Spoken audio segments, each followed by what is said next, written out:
Chapter 6:19. Find the daughter of Yama, save the world, and save themselves. This was what everyone in the world was thinking.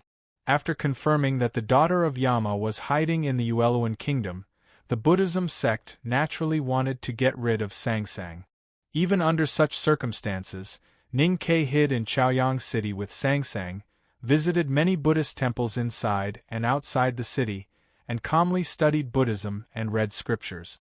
This was completely out of the Taoism and Buddhism sect's expectations. It also proved that the most dangerous place was the safest place. Compared to this, there was something more wonderful. Buddha had read the Ming hand scroll of the tomes of arcane many years ago and could see the coming of the everlasting night in the Dharma ending age. For this, Buddha had left countless celestial weapons and prepared many methods to suppress the son of Yama, so that the human world could escape from Yama's gaze. However, even Buddha would not have thought that the Dharma he left in the human world could help Sangsang temporarily suppress the cold aura in her body. The chanting of sutras filled the temple. A peaceful and compassionate aura gradually spread with the devout prayers of the believers. Sangsang closed her eyes and put her palms together. Her expression was tranquil and devout. She cultivated her own Buddhism, read her own sutras, and felt the peaceful and compassionate aura around her. Her pale face gradually returned to normal. The senior monk of the White Tower Temple finished his lecture, and so did the believers. Hundreds of people on the futons in the temple chanted the name of Buddha, but they did not disperse. The senior monk began to lead the believers to pray. The content of the prayer was very complicated, but if one listened carefully, there were only two things. The first was to pray for the Buddha to appear and help the countries in the Central Plains to chase away the barbaric and bloody desolate man tribes from the wilderness. The second was to pray for the Buddha to appear and quickly find the daughter of Yama and then suppress her so that she would never be able to rise again. After the prayer, Ning Ke walked into the temple and helped Sangsang up. In the Buddhist temples and even the streets of Chaoyang City, such prayers with fear and the most vicious curses could be heard. He was already used to it, so he was calm. However, as the target of the curse, Sangsang was inevitably a little depressed. Just as Ning Ke and Sangsang walked out of the White Tower Temple, they suddenly heard the melodious bell ringing from the eaves of the temple behind them. The bell rang continuously for a long time, sounding very solemn. Which big shot has arrived? Ning Ke turned his head and looked into the depths of the White Tower Temple. He thought that the person who could make the White Tower Temple ring so many bells must be extraordinary. He was afraid that it was either someone from the Xiankong Temple or a powerhouse from the West Hill Divine Palace. There could only be one purpose for a high monk from the Xiankong Temple or a powerhouse from the West Hill Divine Palace to appear in Chaoyang City at this time.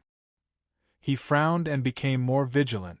If Ning Ke knew the real meaning of these bells, he would definitely be more vigilant.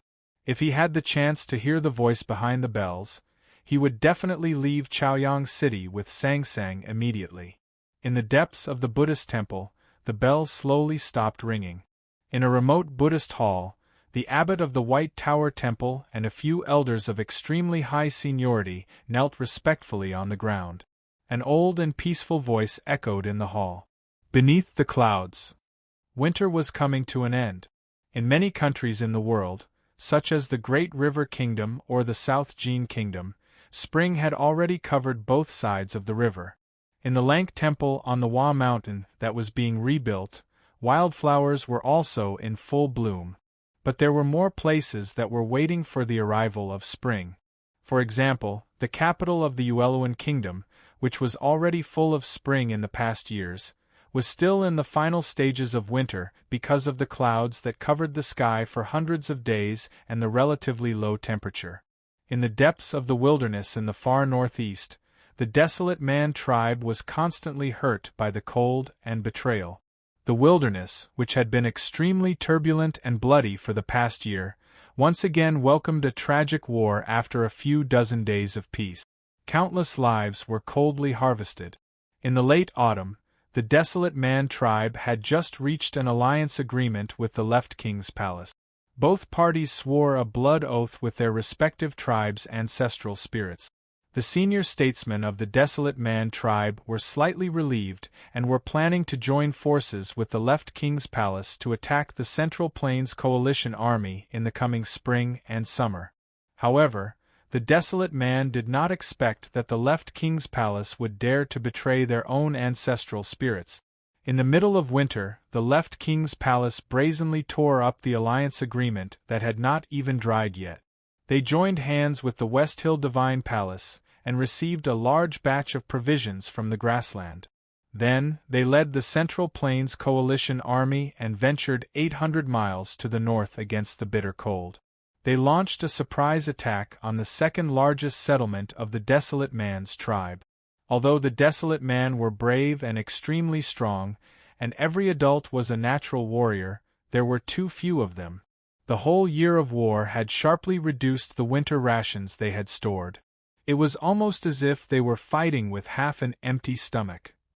In the face of the sneak attack by the Left King's palace and the West Hill Divine Palace, especially the assassination of a large number of powerful cultivators, the Desolate Man could only hold on for 3 days no matter how brave they were. They had to leave thousands of warriors' corpses and were forced to leave. The Left King's palace and the West Hill Divine Palace's coalition army did not stop moving forward. They knew how strong the Desolate Man's vitality was and how firm their will to fight was. Although the sneak attack from thousands of miles away had successfully damaged the strength of the Desolate Man tribe, no one could guarantee how strong the Desolate Man tribe would be next year or a few years later if they did not completely defeat the Desolate Man. Under the fierce request or cold threat of the silver-masked military counselor, the West Hill Divine Palace's coalition army followed the cavalry of the Left King's palace and continued to move north. The generals from the Yen Kingdom and the South Jin Kingdom were shocked to find that the West Hill Divine Palace seemed to have known the military counselor's true identity. They even listened to him, just like the fatuous Chanyu of the Left King's palace.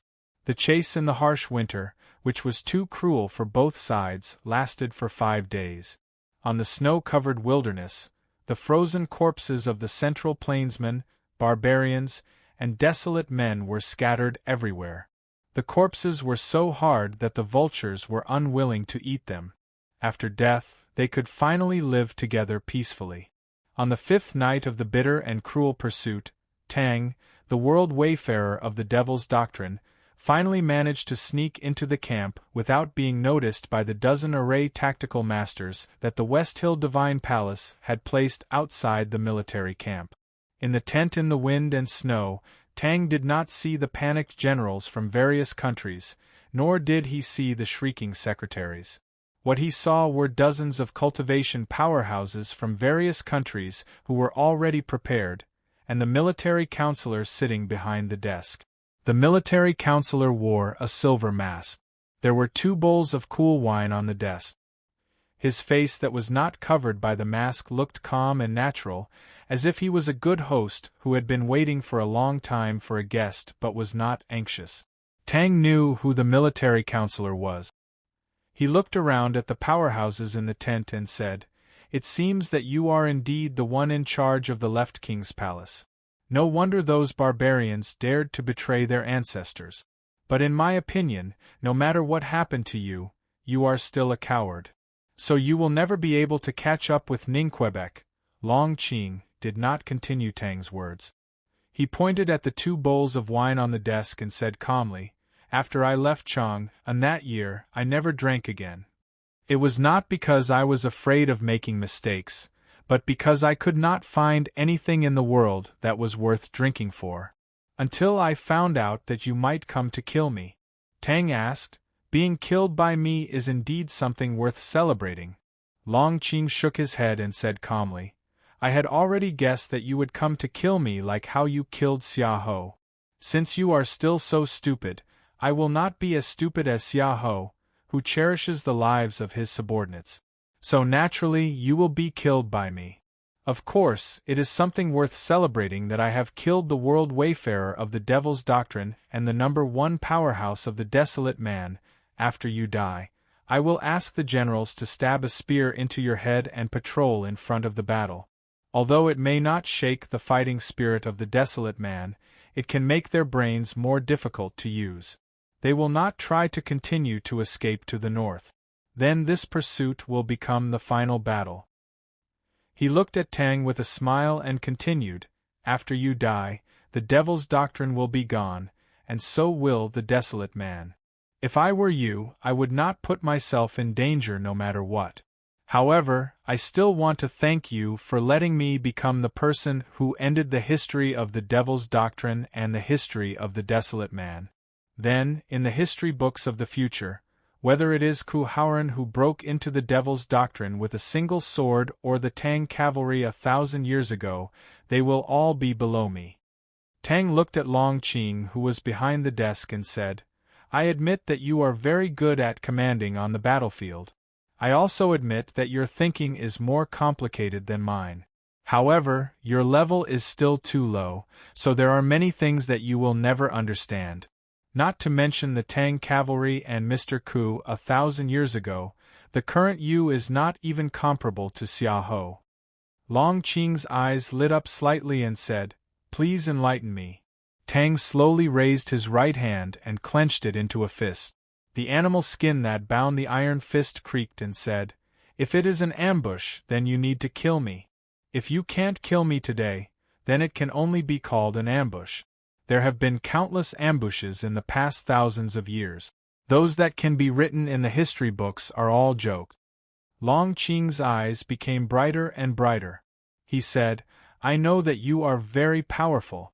I have prepared for a long time for this. I can't think of any reason why I can't kill you with my current combat power. The wind and snow were blowing hard at night. The tent was torn into countless ropes. The sound of the fist wind sounded like thunder. The bright sword light shuttled back and forth like lightning. The black peach blossoms bloomed and then disappeared. The leather ropes on Tang Yi's iron fists were all broken. On his body that was like cast iron, there were countless wounds left by flying swords. His entire body was dyed with blood. He had suffered unimaginable injuries, but in the end, he still successfully rushed out of the camp that stretched for more than 10 miles, disappearing into the wind and snow. In this battle, 200 elite cavalrymen of the left king's palace died. 11 cultivators at the upper see-through state from the central plains were torn into pieces. 2 priests of the left king's palace were shaken into blood foam.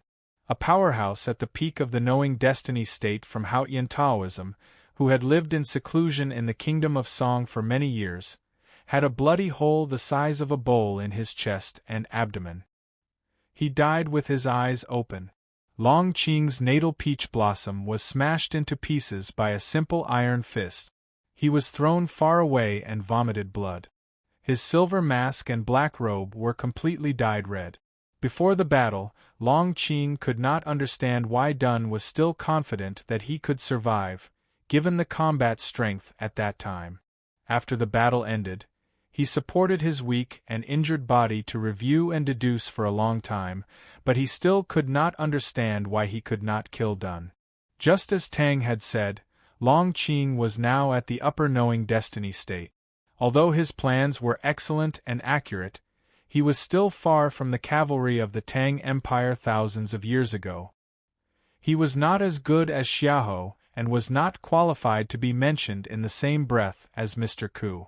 Because his level was not high enough, he did not understand people like Tang. Once they fell into a situation that made them crazy, they would often make their enemies crazy. Sometimes there was no reason at all. After this battle, many powerhouses of the coalition army were killed and injured. They had no choice but to stop chasing the desolate man's tribe and slowly retreat to the south. The countries of the Central Plains and the left king's palace began to get nervous. This time, the desolate man's tribe suffered heavy losses. No one knew how many women and children were killed, but they were not completely destroyed by the coalition army. According to the desolate man's character, Once they recovered, they would definitely launch the bloodiest revenge against the Left King's palace and the Central Plains coalition army. No matter how one looked at it, Long Qing was the one who gained the most from this bitter winter war. Through the agreement with the West Hill Divine Palace before the war, the Left King's palace had gained a lot of benefit. They had even obtained several important resources from the Yen Kingdom. Their power had increased rapidly, and his control over the Left King's palace had been further strengthened. Most importantly, through the communication with the West Hill Divine Palace, Long Qing realized that the Divine Hall did not care about his betrayal. The Hierarch Lord had even secretly conveyed some extremely important information. He had killed the Halfman Taoist in the Jishou Abbey, absorbed his power, and betrayed Haotian Taoism. As someone from the West Hill Divine Palace, he was very clear about the terrifying power of Haotian Taoism. Therefore, being chased by the Divine Hall had always been the greatest fear in his heart. Now that this fear had finally disappeared, he naturally felt refreshed. However, as the old fear faded, new fear arose. In the ambush that night in the wind and snow, Tang's image had left a deep impression on Long Qing, and he could not suppress his fear. The only comfort he could feel was that among those who had survived that battle, Tang had suffered the heaviest injury. Logically speaking, he would definitely die. Even if he could survive, he would have to focus on recuperating in the following period of time. It was impossible for him to pose a specific threat to Long Qing. The desolate man would definitely launch a bloody revenge. In order to prepare for the real war, the countries in the Central Plains had begun to prepare their provisions and troops. The South Jin Kingdom Royal Cavalry and the Divine Hall's Papal Cavalrymen, who had not participated in the war all these years, had begun to prepare to enter the wilderness. Even the two border armies of the Tang Empire had begun to prepare for battle. But even so, the people's attention on the Yueluan Kingdom did not weaken at all. On the contrary, it became more and more intense, especially those powerhouses who had stayed here all along and did not even glance at the wilderness. The war between the Central Plains Coalition Army and the Desolate Man would determine the outcome of the war between civilizations. However, the matter of the Yueluan Kingdom would determine the survival of the entire world. Everyone knew which was more important. Many days had passed, but no one had found any traces of the Black Horse carriage. The ascetic monks that the Xiankong Temple had scattered in the northeast wilderness gradually moved towards the Yueluan Kingdom.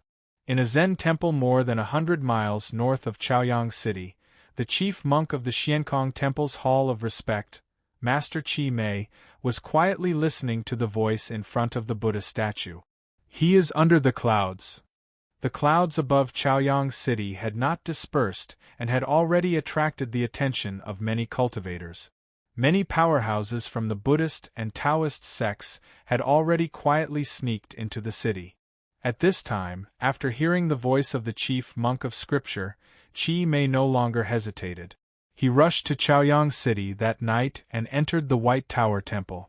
The next morning, the commander of the West Hill Divine Palace Divine Guards, Luo Kadi, also rushed to Chaoyang City with 18 divine guards.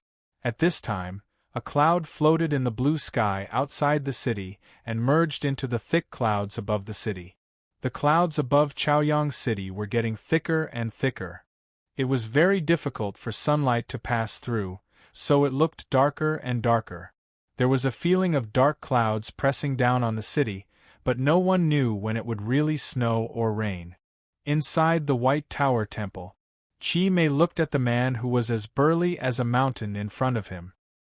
He put his palms together and bowed slowly, saying, "Greetings, Commander Luo." Luo Kadi silently sized up the seemingly ordinary middle-aged monk in front of him. His eyes fell on the monk's left hand that only had 2 fingers left on the side of the monk's leg. He nodded slightly in return. He was the most trusted subordinate of the West Hill Divine Palace hierarch. Although he had been punished by the great divine priest of judgment, Yi Hongyu, for the past 2 years because of that incident, he was still a very important bigwig in the Divine Hall. He had entered the knowing destiny state for many years. He was powerful and arrogant, so even in front of the eminent monk from the unknown place Xiankong Temple, he still refused to show too much respect. He even pretended to be cold and arrogant. Qi Mei's expression was calm and natural. There was no change at all. He had long achieved great success in Buddhism, so he would not be disturbed by these external things. He said, "I heard that the great divine priest of judgment had left Peach Mountain 100 days ago. Where is she now?" Luo Kadi frowned and said, "The great divine priest has gone to the northeast." Qi Mei sighed softly and said, "That's not good."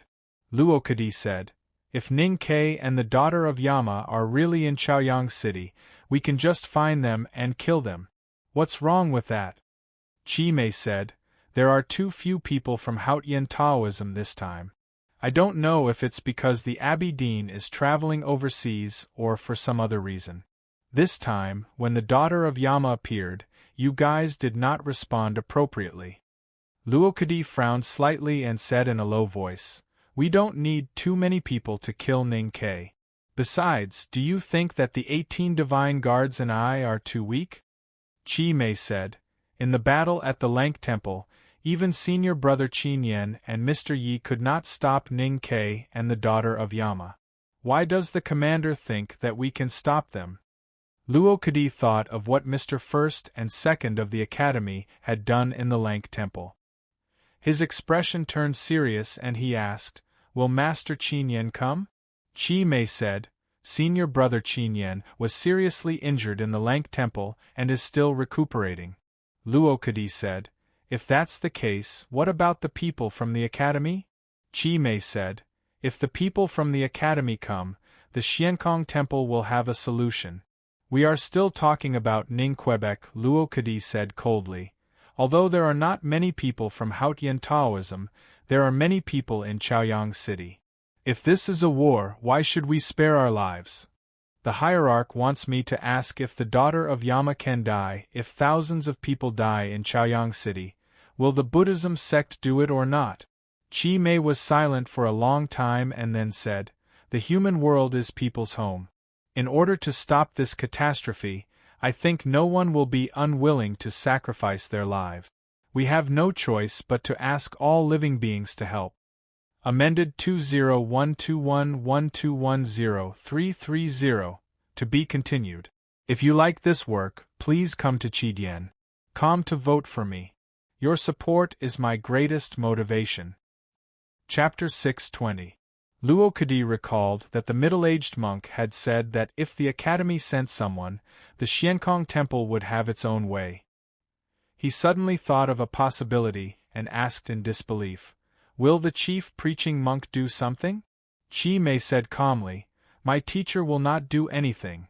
What shocked Luo Kadi was not that the chief preaching monk of Xiankong Temple had made a move. Although this matter itself was enough to shock the entire cultivation world, he was afraid of the possible consequences. The Abbey Dean of the Jishou Abbey and the chief preaching monk of the Xiankong Temple were basically mythical figures in the Taoist and Buddhist sections. No one dared to challenge them or even speak disrespectfully to them. It was said that for many years, only the headmaster had fought with them once. The results of these two battles were clear. Since then, the Abbey Dean had left the Jishou Abbey and traveled to the South Sea. He had not set foot on land for decades, and no one had ever heard of the chief preaching monk fighting again. According to the person who told Luo Kadi, the headmaster had reached an agreement after defeating the two big shots. No matter what happened in the world, the three of them had to stay on the sidelines. The reason why it was said to be a rumor and not a legend was because this story had not spread at all. Other than the three's core disciples, only the hierarch of the West Hill Divine Palace and the sage of Sword Lu Bai had vaguely heard of this matter. Although Luo Kadi was the most favored follower of the West Hill hierarch, he had no right to know. However, 2 years ago, when he had knelt in front of the hierarch lord's palace and asked to marry Yi Hongyu, he was worried that he would offend Yi Su and anger the Jishou Abbey. The hierarch lord had mentioned this matter intentionally or unintentionally. the hierarch of the West Hill Divine Palace, was the highest leader of Hautian Taoism in the secular world. Every word and action of his had a profound meaning, and it was impossible for him to slip up. According to Luo Kadi's analysis, the hierarch lord should be trying to reassure him and improve the status of the West Hill Divine Palace in Hautian Taoism. It was even a means to compete with the Jishou Abbey. Luo Kadi was worried that the chief preaching monk of Xiankong Temple would break the agreement and provoke the headmaster to take action himself. If the headmaster really took action, wouldn't all the preparations made by the Buddhist and Taoist sects be a joke? Now that he heard Chi Mei's denial, he was slightly relieved. However, he was worried that Chi Mei would notice something, so he turned and left the temple. He led the 18 divine guards out of the White Tower Temple and walked towards the palace of the Yueluan kingdom. Chi Mei frowned as he watched Luo Kadi's burly figure disappear into the palace. In just a moment, he could tell that the commander of the West Hill Divine Guards was in the knowing destiny state, and it was a very stable middle state. He was very powerful and should be above Ningquebec. The divine halls of West Hill sent this person, and the divine priest of judgment also came down from the Peach Mountain. Logically speaking, they should pay enough attention to him, but he still felt that there was something wrong. A few days ago, a piece of news came from the eastern wilderness. The wayfarer of the Devil's Doctrine, Tang Ji, broke into the military camp and escaped with serious injuries. However, he also killed many powerful cultivators from the Central Plains. The most painful loss of the West Hill Divine Palace in that battle was the death of a powerful cultivator at the peak of the Knowing Destiny state who had been living in seclusion in the Kingdom of Song for many years. There were only a few powerful cultivators at the peak of the Knowing Destiny state in the entire cultivation world. However, the West Hill Divine Palace could hide one in the Taoist temple in the Kingdom of Song. How powerful was the Hautian Taoism hidden under the sea! Moreover, such a noble powerful cultivator at the peak of the Knowing Destiny state actually cooperated with the Allied forces to take the risk of killing the wayfarer of the Devil's Doctrine.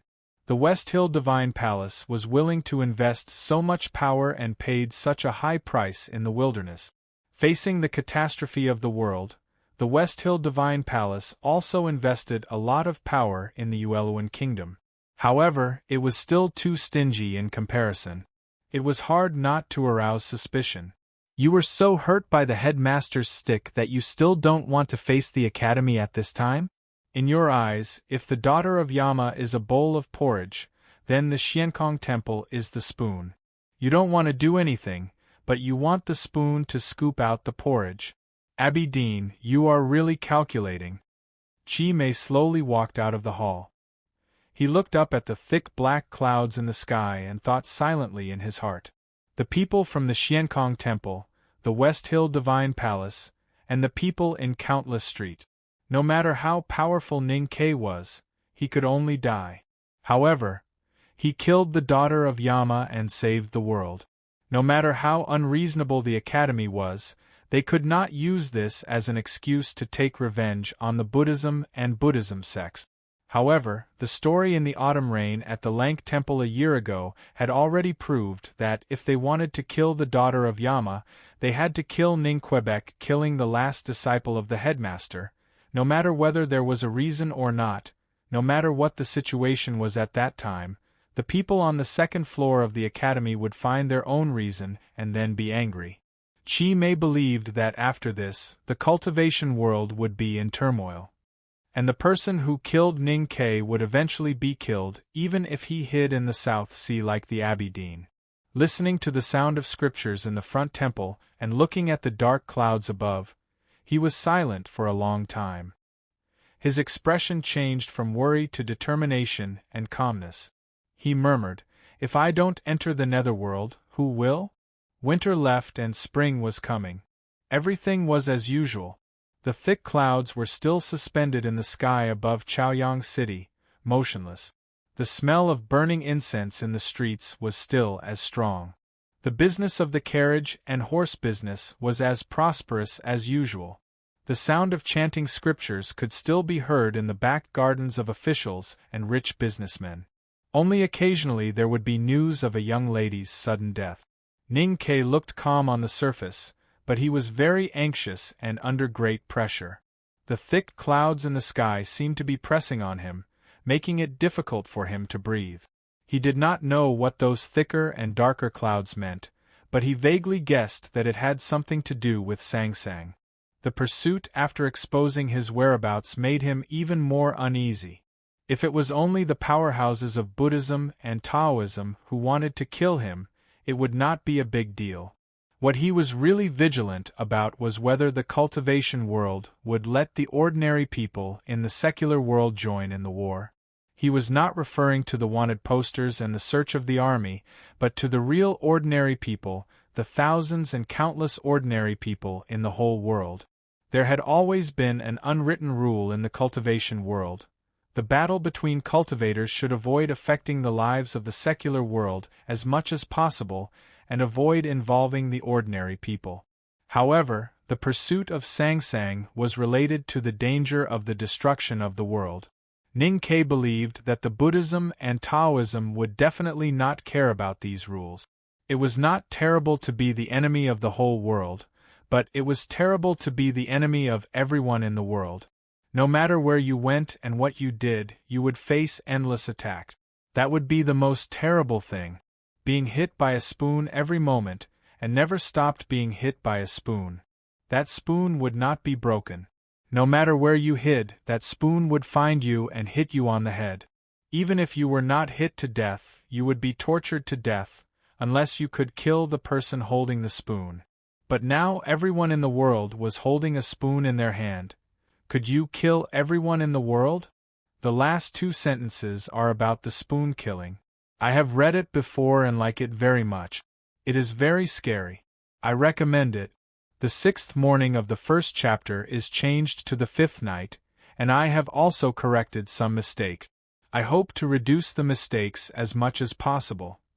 In fact, there are many words in the book that I hope you can remember after reading it, because the seemingly plain narration is basically the beginning of a trap. I have written 10,000 words today, and I hope to write more tomorrow. Let's start the battle, but I will not open a single chapter. I will say it here. If you have any monthly votes, please vote for Near Night. Thank you. To be continued. If you like this work, you are welcome to come to Chidien.com to vote for me. Your support is my biggest motivation. Chapter 6:21. Even if there are thousands of people in front of me, I will go if I want to. Ning Ke muttered to himself. This was a sentence that second brother once told him about youngest uncle.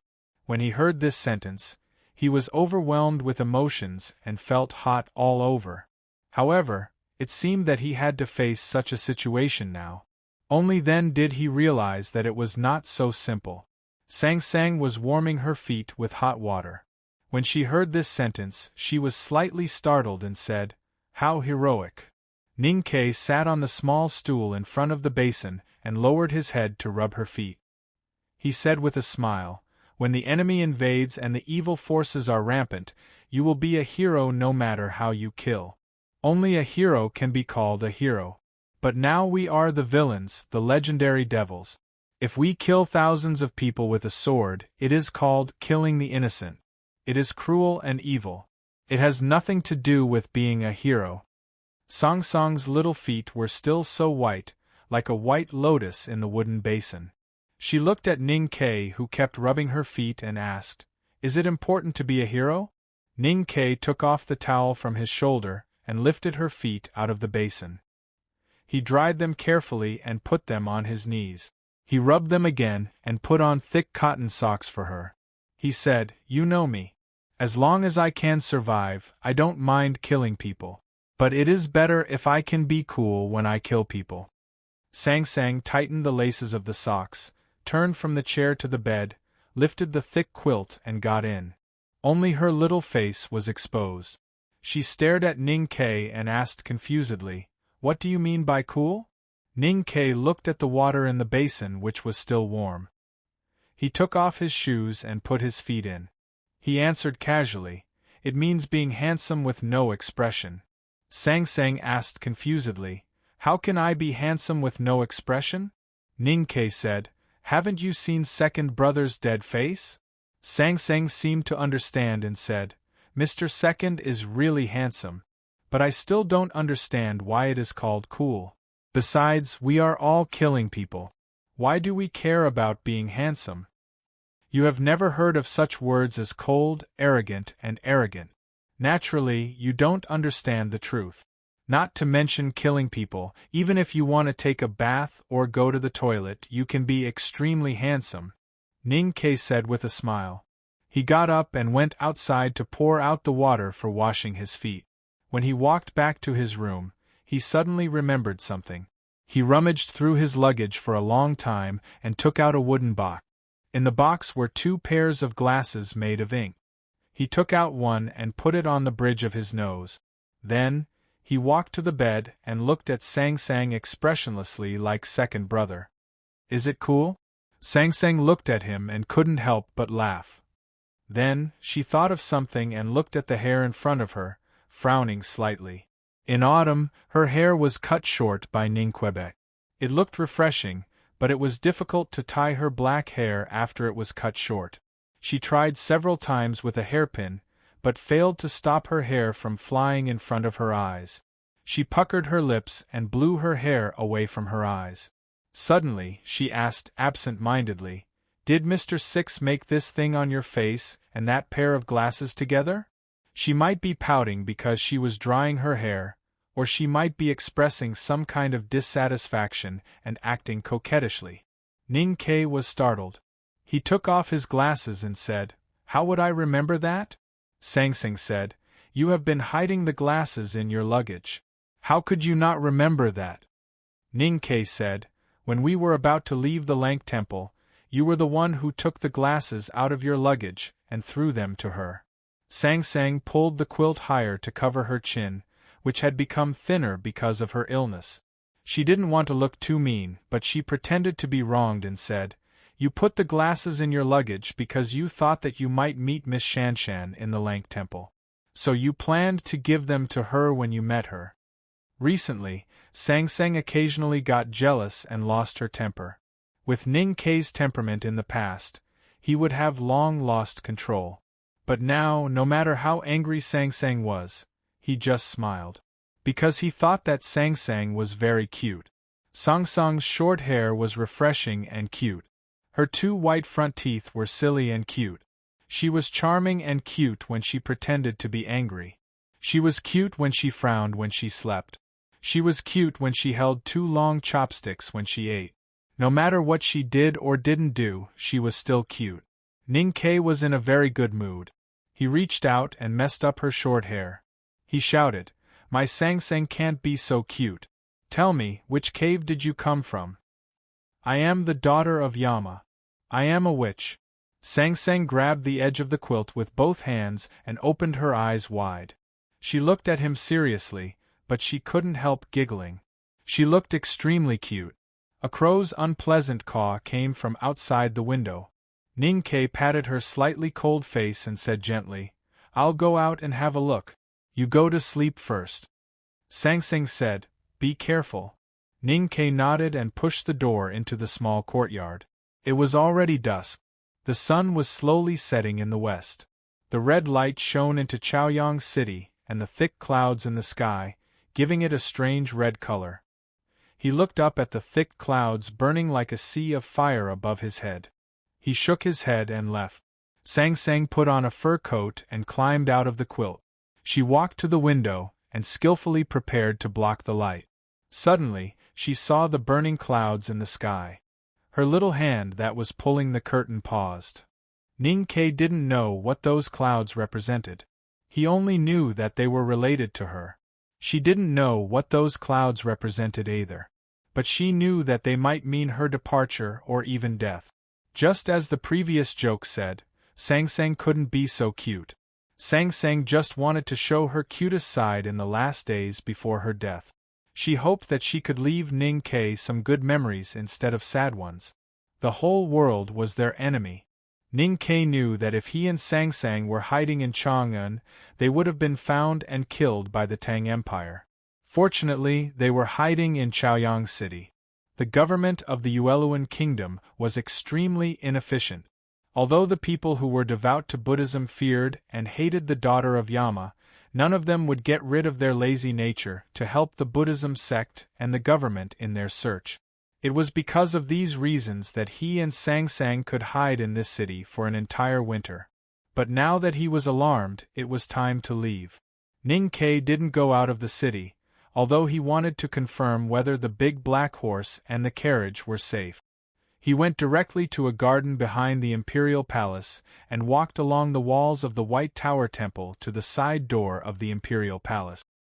He hid his body in the darkness and silently observed and listened for a long time, making the final additions to his plan. Then he walked around the streets and alleys of Chaoyang City. He held the broken big black umbrella tightly wrapped in an old cloth in his hand to confirm the direction of the aura of the powerhouses. I've recently used Sogu Wubi and changed a certain setting, so I often make mistakes between Go, Cloud and Ji. I'm ashamed to report to you. This is the first chapter of today. There are 4 chapters of 12,000 words in total. The second chapter will be finished before 11:50. If I still have the strength after finishing the 4 chapters, I will revise the last chapter yesterday and try to be more detailed in the future. To be continued. If you like this work, please come to Chidian.com to vote for me. Your support is my greatest motivation. Chapter 622. Night fell and it was time for dinner. The citizens of the Yueluan Kingdom, who usually liked to squat down on the street and chat with their neighbors, all went back to their houses. The street seemed deserted, perhaps because they were afraid of the clouds above or because of the rumors about the daughter of Yama. Only the officers of the government were patrolling. The security in Chaoyang City was much tighter than last autumn, but Ning Ke believed that it would not be a problem to sneak out with Sang Sang. He had sensed with his psyche power using the big black umbrella and found that there were many more powerhouses in Chaoyang City. What made him even more alarmed was that the imperial court of the Yueluan Kingdom had obviously strengthened the search inside Chaoyang City. Soldiers could be seen everywhere on the street. Could it be that the Buddhism and Taoism sects had confirmed that they were in Chaoyang City? It seemed that they really had to leave this time. But where would they go? If Ning Ke was alone, he would have left Chaoyang City long ago. He was confident that he would not be found by the Buddhism and Taoism sects, no matter if he went back to the academy or somewhere else. However, he dared not act rashly with Sang Sang, who was still ill. He had lived in Chaoyang City for more than 100 days, but he did not see any trace of eldest brother. It seemed that eldest brother had never been here, which made him guess that the Buddhism and Taoism sects might have used some method. But he could not search carefully, because the most important thing to hide was to cut off any contact with the outside world. Ning Ke was worried about Sang Sang, who was left alone in the courtyard, so he quickly finished his investigation. He continued to deepen the map he had just drawn in his mind as he walked to the small courtyard. There was an inconspicuous stream about 100 feet away from the small courtyard. There were some green trees by the stream. He walked to a tree and looked at the direction of the small courtyard. After making sure that Sang Sang was fine, he sat down by the tree and lowered his head tiredly. One autumn in the Lank Temple, one autumn in the wilderness, and then they came to Chaoyang City. For more than 100 days, he had been extremely nervous and anxious. Although he could rest physically, he did not have the chance to relax, not even for a moment. Ever since he left Chang and when he was a child, he had been struggling on the edge of life and death. Whether in Min Mountain or in the wilderness, he was always in a state of mental tension. But at that time, there was always a chance for him to relax, whether it was drinking or singing by the fire. However, now he and Sang Sang were so lonely. Facing the overwhelming pressure of the whole world, there was no chance for them to vent their stress. Ning Ke thought that Sang Sang had sensed his abnormal state of mind, so she tried to make him relax by being cute and bickering. He was also very cooperative, but it still could not improve his current mental state. The string in his mind had been broken to the extreme today, and could break at any time. He picked up a stone from the stream bank and held it tightly. Then, he slowly exerted force. After a long time, he released his palm. The stone in his palm had already been crushed into several pieces of gravel. Then he stood up and gave a heavy blow to the green tree. He wanted to learn from a certain article in his memory and use this method to relieve the heavy pressure, so that when he returned to the small courtyard, he could face Sang Sang with the calmest expression and the most gentle attitude. There was always a gap between reality and ideal. Ning Ke looked at the tree in front of him and his fist that had silently sunk into the hard trunk of the tree. He slightly raised his eyebrows and slightly opened his mouth. It was hard to tell whether he was crying or laughing. When he returned to the small courtyard, he had already calmed down. He groped under the quilt in the dark and hugged Sang Sang's slightly cold body. He leaned his face against the back of her neck and deeply sniffed. He said, "Hurry up and sleep." Sang Sang felt a little wet behind her neck. She turned around and looked into his eyes. But she saw nothing but calmness and warmth in his eyes. She whispered, "You're crying." Ning Ke smiled and said, "Have you ever seen me cry for so many years?" Sang Sang buried her head in his arms and said, "Did mentioning Miss Shanshan remind you of those things and make you feel more regretful and sad?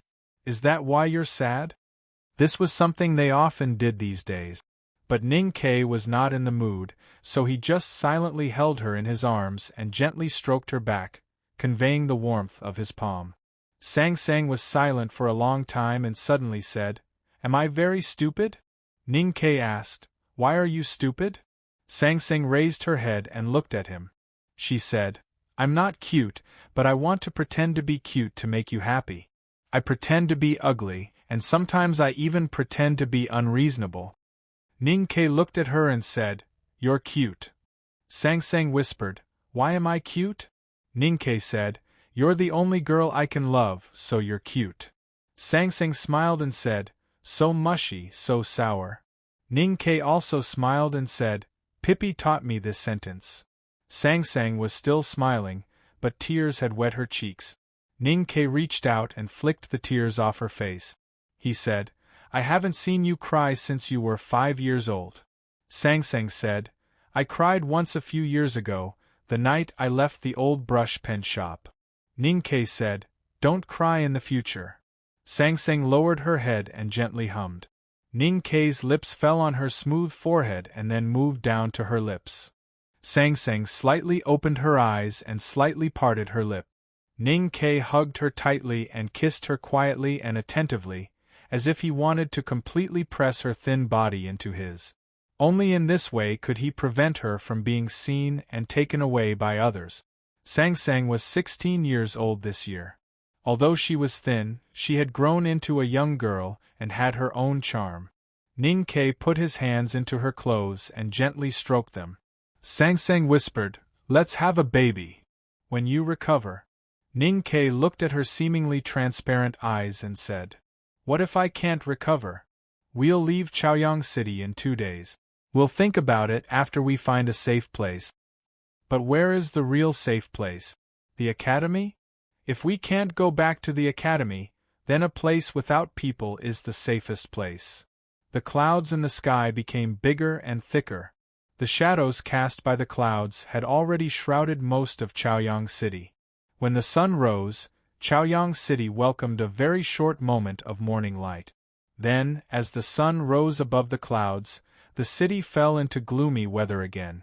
Since last night, thousands of soldiers of the Yueluan kingdom, led by the ascetic monks of the Buddhism sect, had searched every street in Chaoyang City under the clouds. This time, the search was carried out very carefully. No one dared to be careless. Every house was knocked on, including water tanks and grain cellars.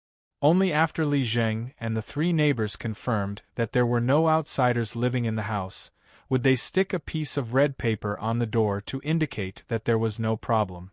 Although Chaoyang City was large under the shadow of the clouds, with so many people searching from house to house and gradually eliminating the suspicion, the two people hiding under the clouds would be found at some point.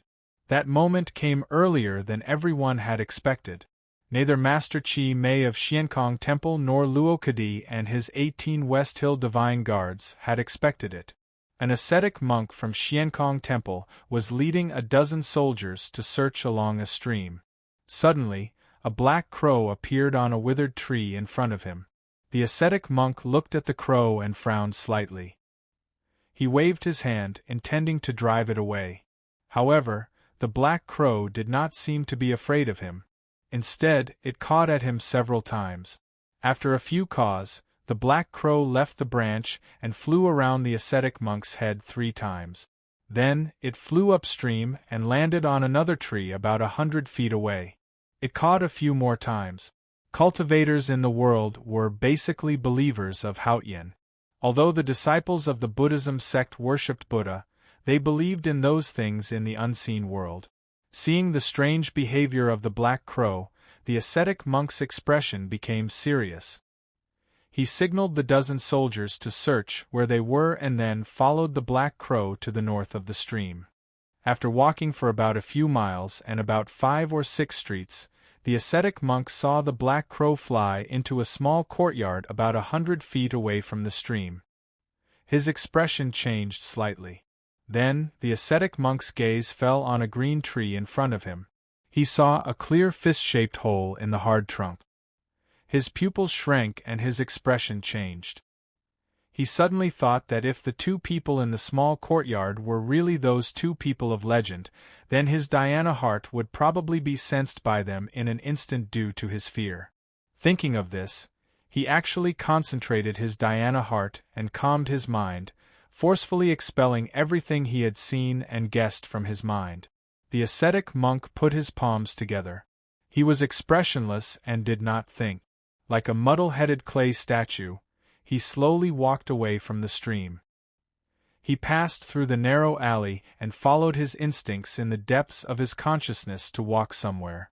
He maintained this state and walked through several streets. Whether it was the shouts of his fellow disciples or the strange looks of the soldiers, they could not stop him until he slowly walked into the White Tower Temple. The bell of the White Tower Temple woke the ascetic monk from his unconscious state.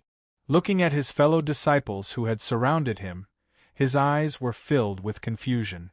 Then, he suddenly woke up and showed endless fear.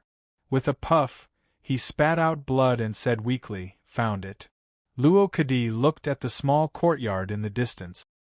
His tall and sturdy body did not tremble in the slightest, and there was no emotion on his stone-like face. His eyes were burning with battle intent, as if he wanted to burn everything he saw into ashes. 18 West Hill Divine Guards, wearing red cloaks, stood solemnly on both sides of him. They carried God-given long swords.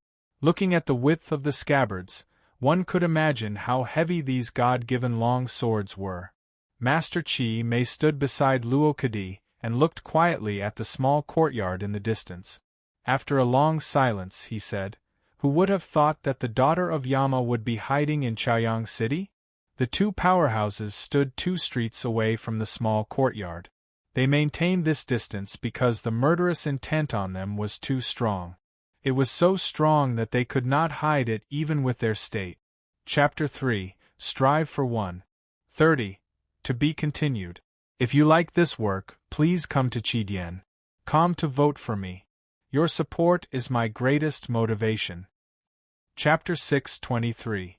Luo Kadi said expressionlessly, "What's the point of us standing here like this?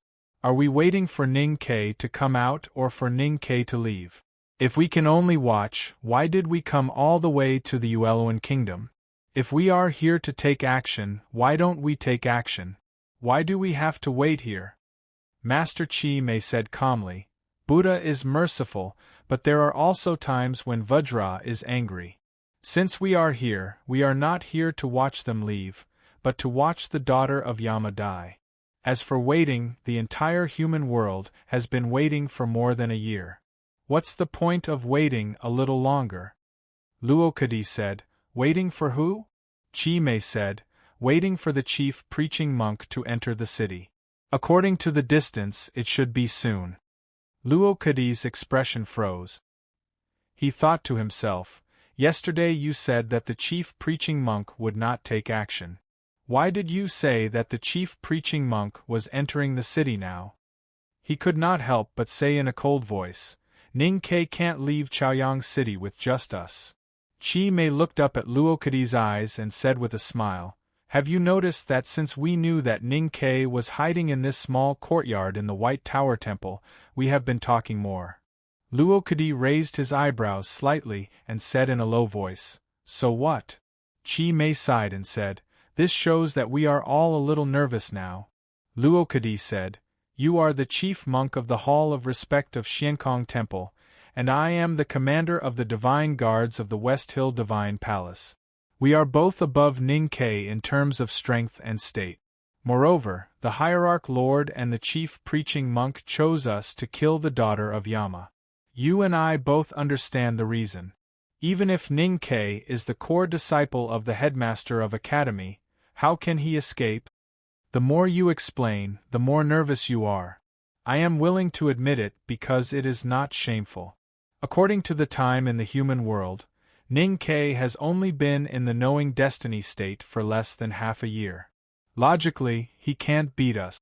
But you should also know that from the time he defeated Prince Longqing and entered the second floor of the academy to the many things that happened later, it is hard to find any reason from this young man.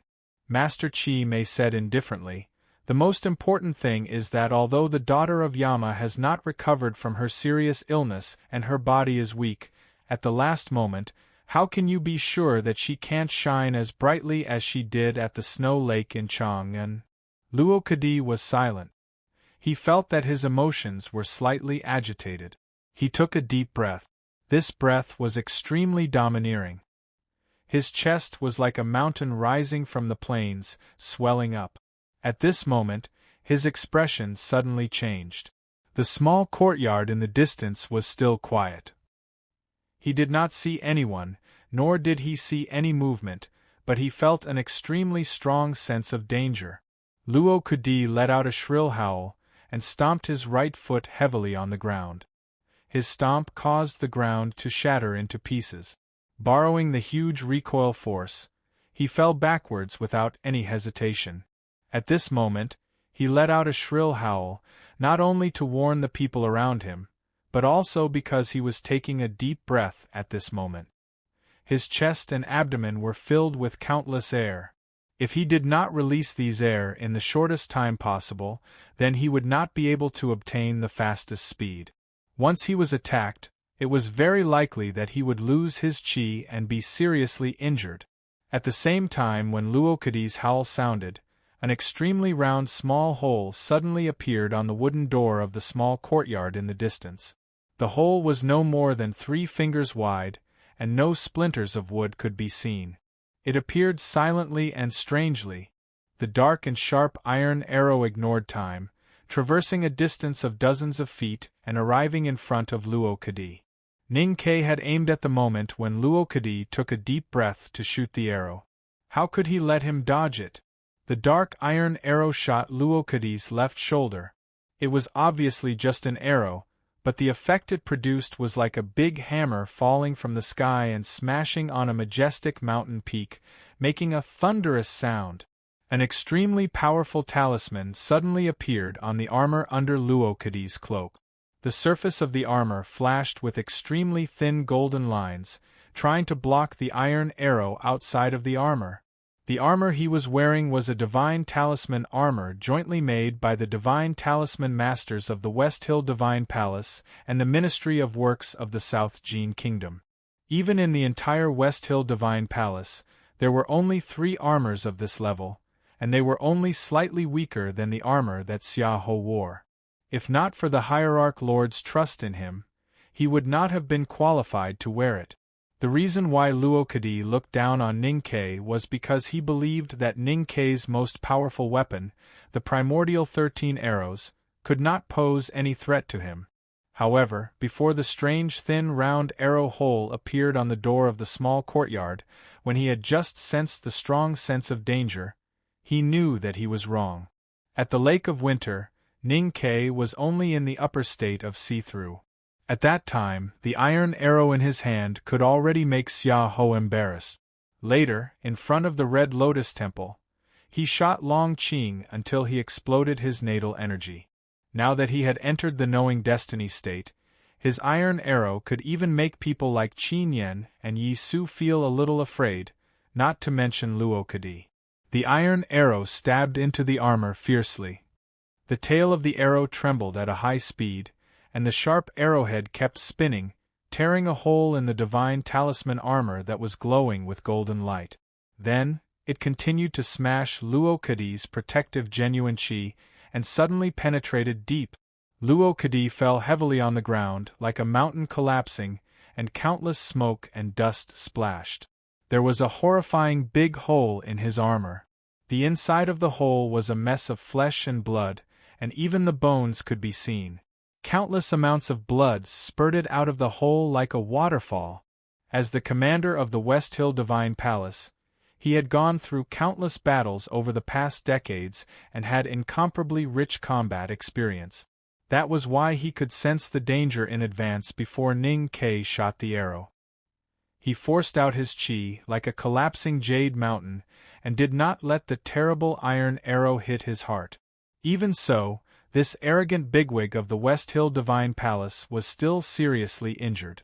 If he was not the most powerful martial cultivator, and if he was not wearing the divine talisman armor given to him by the Hierarch Lord, even if it was only his left shoulder that was hit by the arrow, his left arm would probably be broken, and he would no longer be able to fight today. Luokadi lay on the ground. His tall and sturdy body was surrounded by rocks and soil that had been smashed into the air. Looking at him, he looked like a toppled mountain peak. Blood gushed out from his left shoulder like a turbulent waterfall and stream in the mountain peak. He looked at the thick layer of dark clouds in the sky, and his face became extremely pale. His eyes revealed an extremely violent desire to fight and anger. He slammed his right hand on the ground, and with a roar, he bounced up and rushed towards the small courtyard in the distance. The power of the primordial 13 arrows was beyond his imagination, but after all, it did not kill him.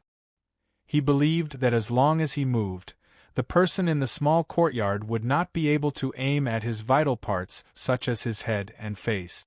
As long as he could hold on for more than 1,000 feet and get close to the small courtyard, he would definitely be able to kill that hateful guy.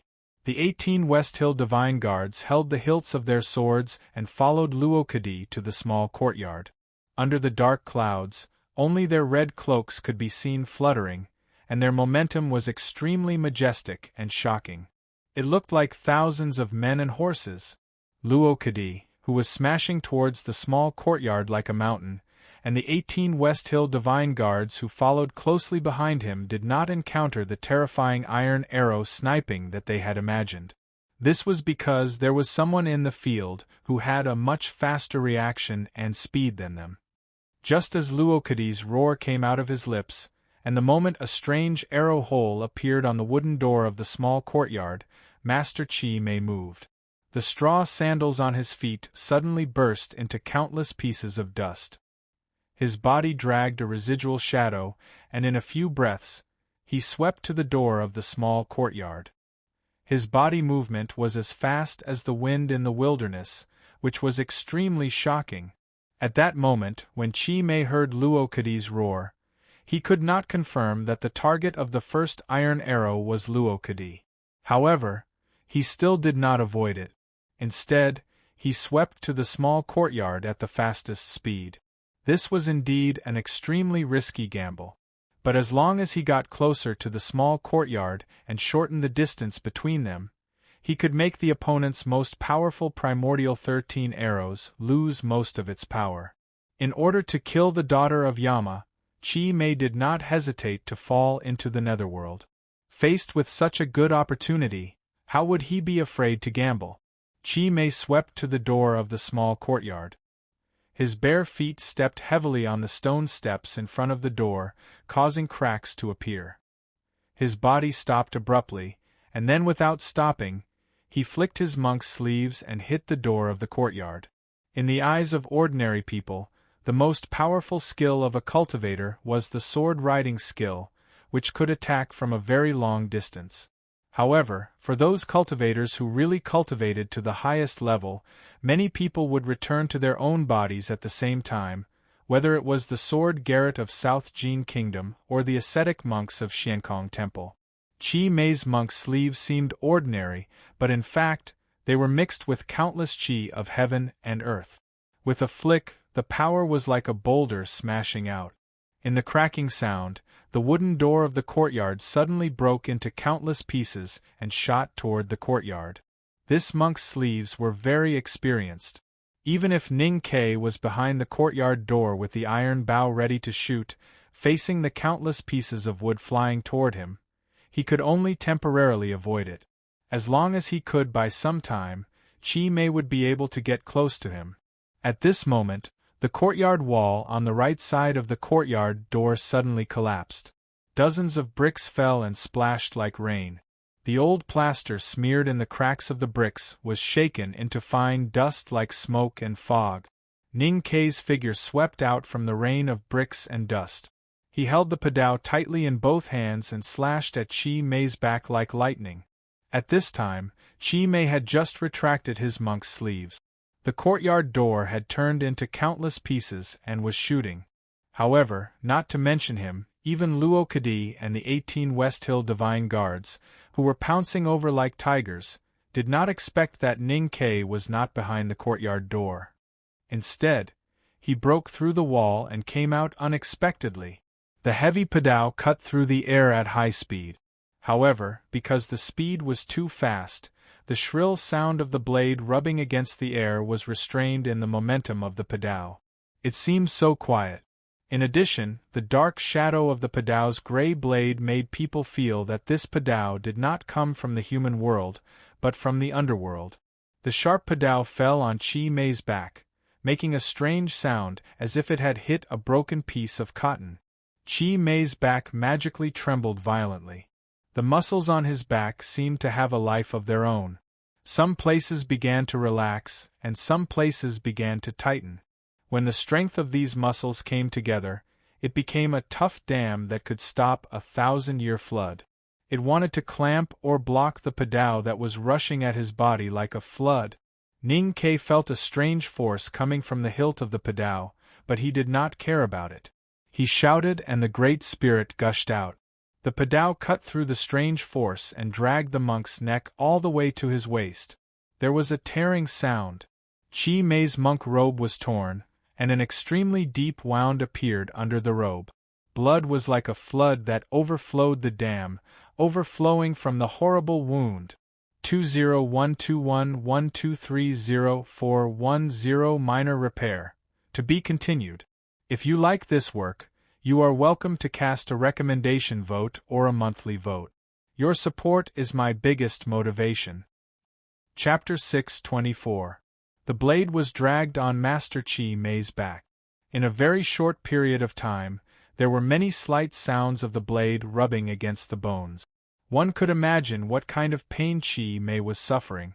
However, there was no change in the expression on his face. He was extremely calm, as if the padao in Ning Kei's hand was not cutting his own body, but the bark of a tree by the stream. At the moment when Ning Kei's padao was about to reach its end, he turned around and let the blood splatter in the air. He stretched out his hands and slapped towards Ning Kei's face. Ning Kei did not know who this middle-aged monk was. That was why his first iron arrow was shot at Luo Kadi, whom he knew and was wary of. However, since this middle-aged monk was qualified to stand with Luo Kadi, he must be a bigwig from the Buddhism sect, or even a powerhouse like Master Buoshu from the Xiankong Temple.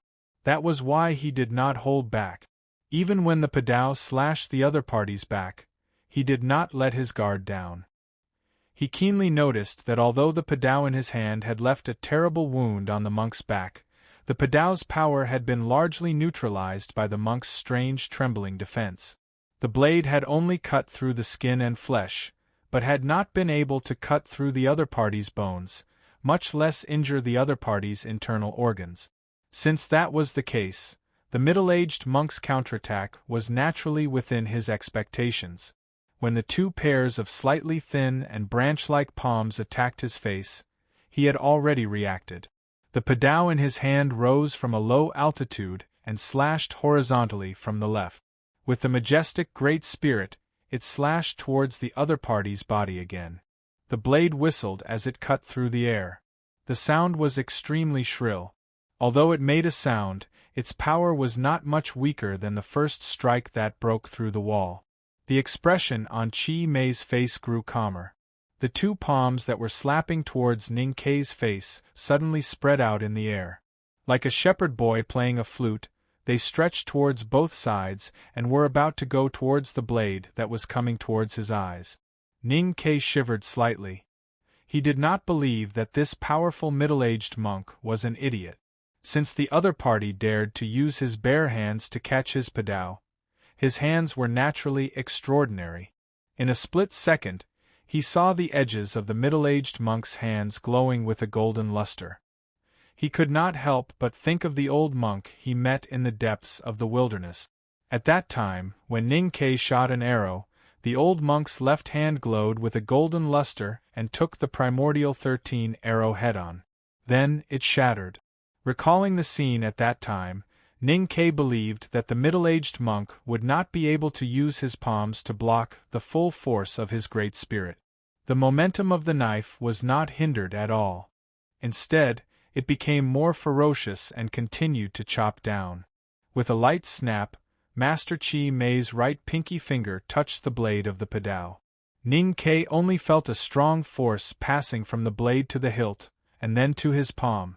There were a few more light sounds. The remaining 4 fingers of Master Chi Mei's right hand fell on the blade one by one, like playing a flute.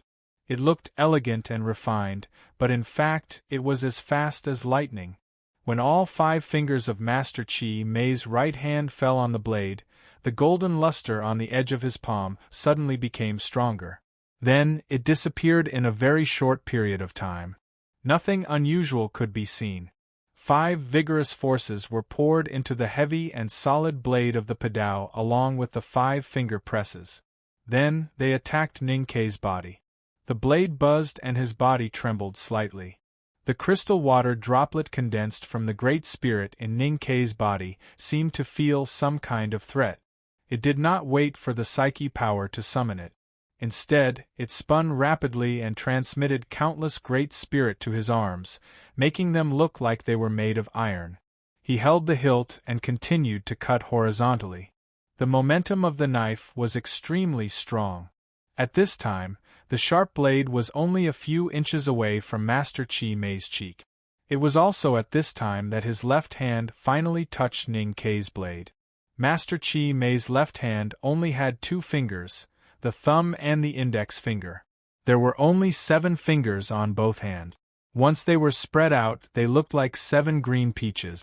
That was why the master's Buddhist name was Chi Mei.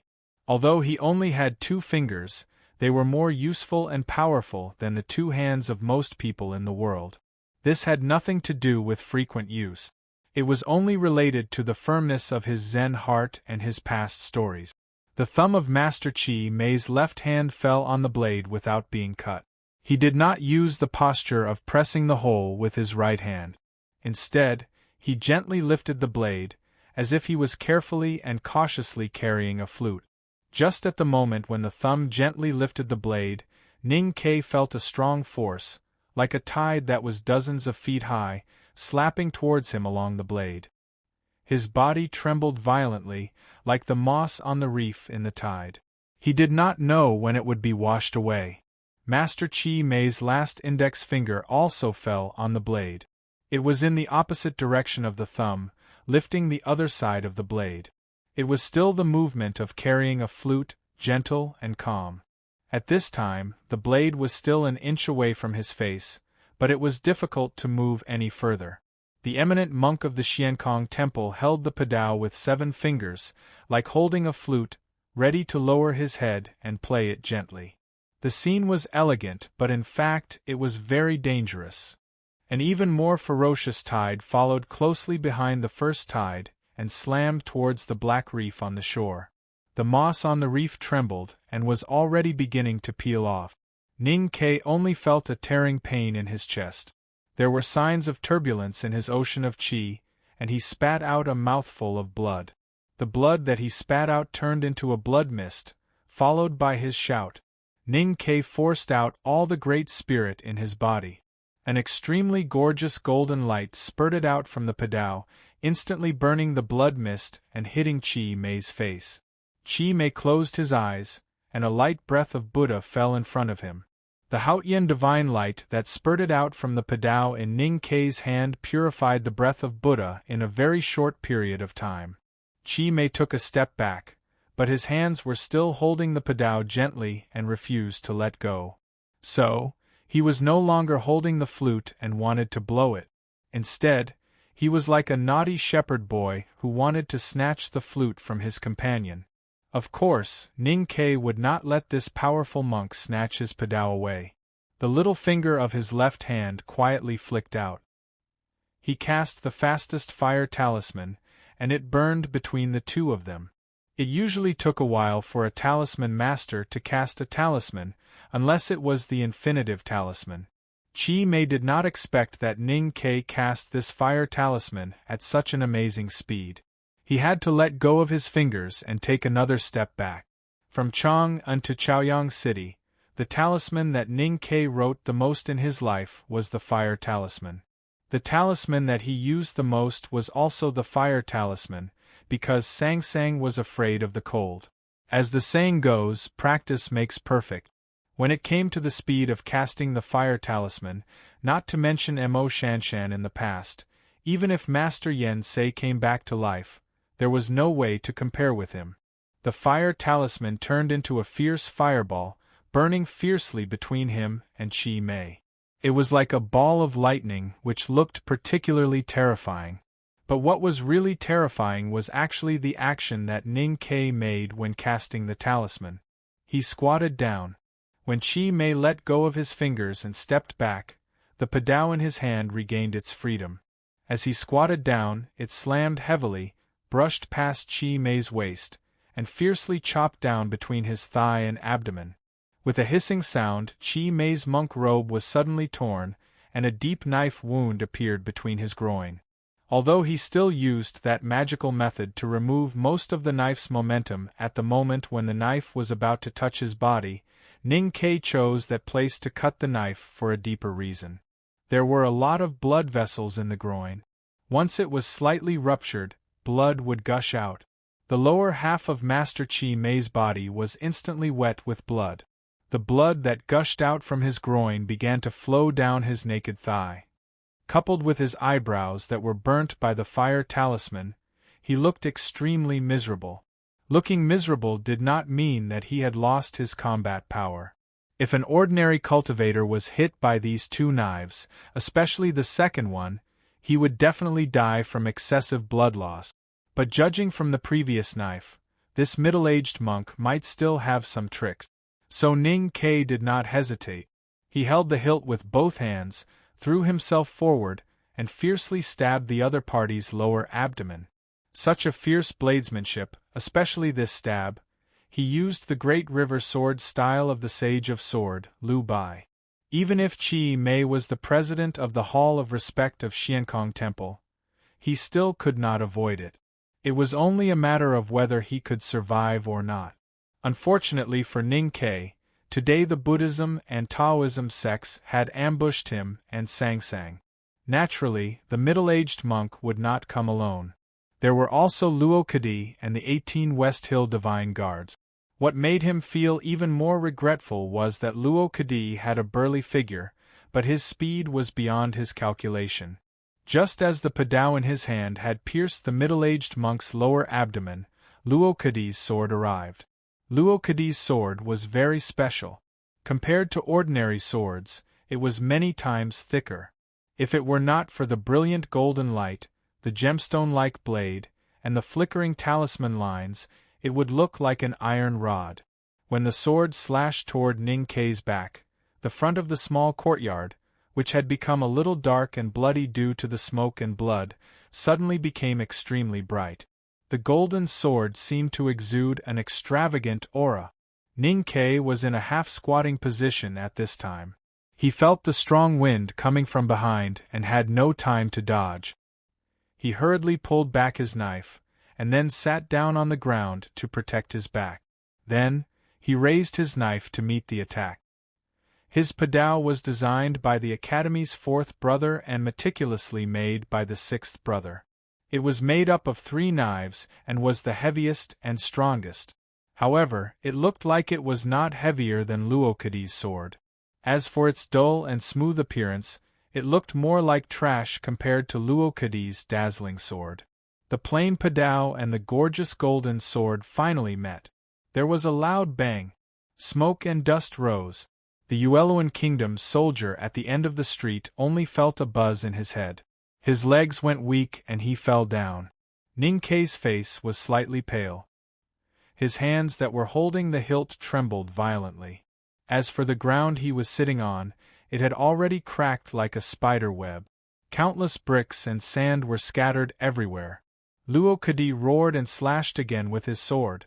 Ning Kei raised his knife to meet the attack again. He only felt an irresistible force pressing down on his body along the padao, as if it would not stop until he was pressed into the cracked ground. At this time, Ning Kei sat on the ground and was in an extremely passive position. Even if he could use the padao in his hand to make it impenetrable, he could only let Luokide wave his gorgeous golden sword and continuously slash at him. If this continued for a while, he would be defeated. Even if he could hold on for a longer period of time, it would be meaningless, because there was still the middle-aged monk in the field. A trace of ruthlessness flashed across Ning Kei's face. Taking advantage of the extremely short moment when Luokide's golden sword swung back and gathered strength again, he forced his right foot to the bottom of his left leg and then stood up abruptly. At this time, Luokide's third sword had already arrived. Ning Kei's body was unstable at this time, especially with the padao hanging down. There was no way he could block it. However, unexpectedly, he reached out his left hand and held the back of the tip of the padao. He pushed it straight forward, which was equivalent to using the strength of 2 hands to block the third golden sword. With a soft sound, Ning Kei slapped the padao with his left hand and twisted his right wrist. The heavy padao seemed to have turned into a nimble poisonous snake. In an instant it stabbed Luokide's left shoulder, which was still bleeding, and then instantly flashed back.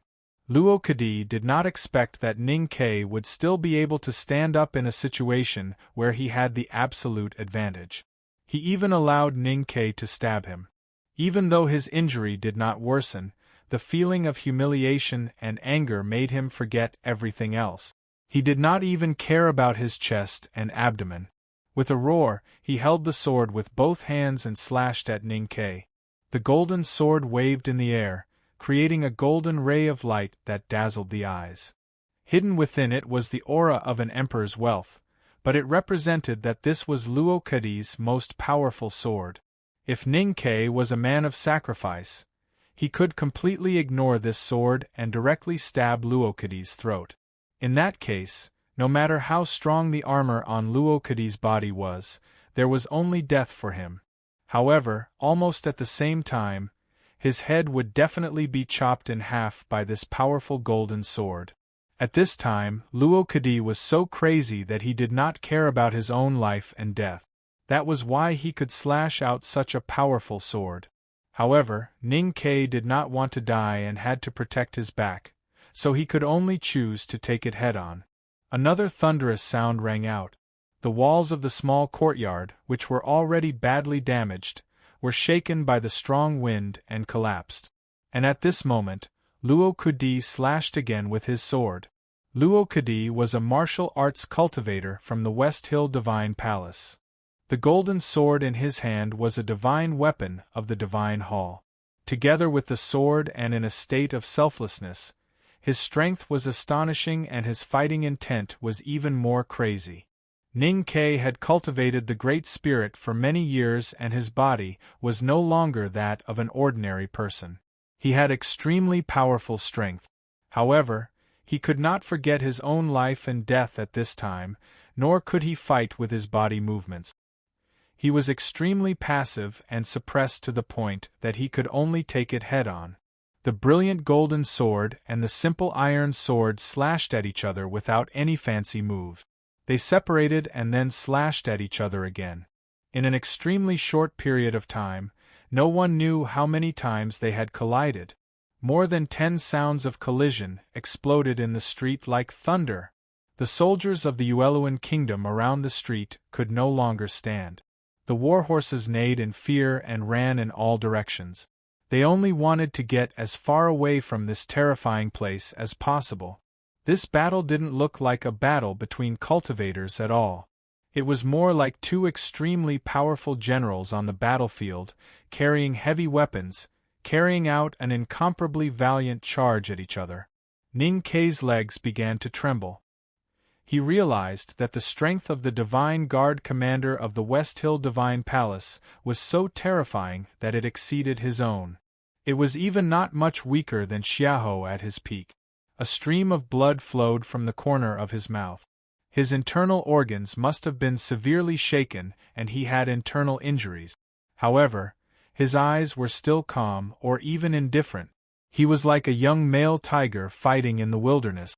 Even if he was injured and seemed to be in danger, he would never give up the thought of killing his enemy until the last moment. Luo Kadi raised his golden sword again. This time, his arm trembled slightly. Although Ning Ke was on the verge of collapsing under the pressure of his golden swords, he did not feel good either. Every time the swords collided, the great spirit from the blade also caused him great pain. Most importantly, his left shoulder had already been shot by the primordial 13 arrow before the battle started. No matter how serious the injury was, he could ignore it as he was already crazy. However, he could not make the impact disappear. Ning Ke noticed the trembling of Luo Kadi's right hand. His eyes lit up and he shouted, "Open the umbrella." The big black umbrella opened in front of him. The big black umbrella was very clean now, but also very broken. There were many holes on the surface of the umbrella. It looked like the clothes of a beggar attending a wedding. It was sad. Ning Ke stretched out his left hand like lightning and held the handle of the big black umbrella. At this moment, Luo Kadi's golden sword slashed down again. Just like the previous dozen times, the crazed commander of the Divine Guards wanted to hack Ning Ke to death. He knew that he could hack Ning Ke to death. Therefore, even if there was a big black umbrella in front of him, he would still hack at Ning Quebec. The golden sword slashed heavily on the big black umbrella. The surface of the big black umbrella suddenly caved in, but it was not cut open. Although it was a broken big black umbrella, it could not be easily cut open by a sword. No matter how dazzling the sword was, it was after all not the Buddha's light left by Buddha. The big black umbrella was still the best defensive weapon in the world. At this moment, it was the shield in Ning Ke's hand. In the previous dozen times, when facing Luo Kadi's golden sword, Ning Ke used the padao in his hand to cut. Only in this way could he compete with his opponent in strength. But now, the golden sword was blocked by the big black umbrella. Therefore, this time, Ning Ke did not slash out, but stabbed out. The dull and unadorned padao pierced through the hole in the big black umbrella and stabbed towards the opposite side. With a soft sound, the blade pierced through Luo Kadi's throat. This seemingly casual slash broke through several layers of protective genuine qi and went straight for the vital part. Luo Kadi abandoned his sword and covered his bleeding throat. Like a madman, he frantically retreated in a daze. He screamed as he retreated. But his throat bone was broken at this time, so the sound of his screams was particularly strange and unpleasant. It was like the screams of the beasts in the wilderness who died because of pride. 2012112304113 Minor repairs. To be continued. If you like this work, please come to Chidien.com to vote for me. Your support is my greatest motivation. Chapter 6:25. The wooden door of the small courtyard was shattered, the wall was broken, and smoke rose. The knife cut through the monk's robes and clashed with the sword many times. It seemed like a long time had passed, but in fact it was very short. Luokadi covered his bleeding throat and retreated desperately. The 18 West Hill Divine Guards had just rushed to the broken wall. They shouted angrily and raised their knives to attack Ninquebec. The West Hill Divine Guards were the personal guards of the hierarch. They were much stronger than the ordinary cavalrymen of Divine Hall. If they were in the ordinary cultivation sects, they would be absolute masters. The knives in their hands were long and straight, and their bodies were engraved with complicated talisman lines. Every time they swung their knives, they could trigger the vibration of talisman and increase their strength. They were also known as the God-given long knives. 18 God-bestowed long swords fell on Ning Ke from all directions like a storm. Although the big black umbrella that Ning Ke held could block these swords, it could not cover the direction of the sword. Fortunately, he had a padao in his hand besides the big black umbrella. He pulled the padao back from the hole in the umbrella, held the umbrella in one hand and the knife in the other, and waved at the storm of knives. Pa pa pa pa. The black umbrella padao and the 18 God-bestowed long swords clashed continuously in the air, producing either crisp or dull sounds. Following that, numerous sounds rang out in the field.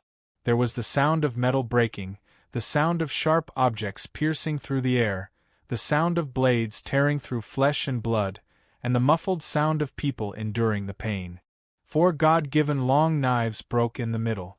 3 West Hill Divine Guards had bloody wounds on their chests and abdomens. They retreated in panic. Ning Ke's hand holding the black umbrella was slightly torn, and there were 2 long wounds on his left leg. The God-given long knives with talisman meanings were extremely sharp. Even with his tough body, he could not completely block them. The sharp tips of the broken God-given long knives whistled through the air and sputtered toward the streets outside the small courtyard. A Xiankong temple ascetic monk, who had just rushed over, was shot in the shoulder by a broken knife and fell to the ground with a pale face. There was also a broken knife that shot toward the middle-aged monk.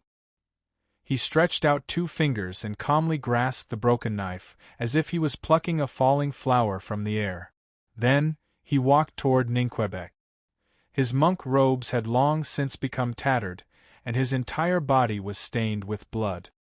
He looked extremely miserable, but his expression was extremely calm. What was shocking was that the 2 deep wounds on the monk's back and groin were no longer bleeding. Although there were still lacerations on the skin, the muscles on both sides of the wound were squeezing together and twisting slowly, as if they were healing.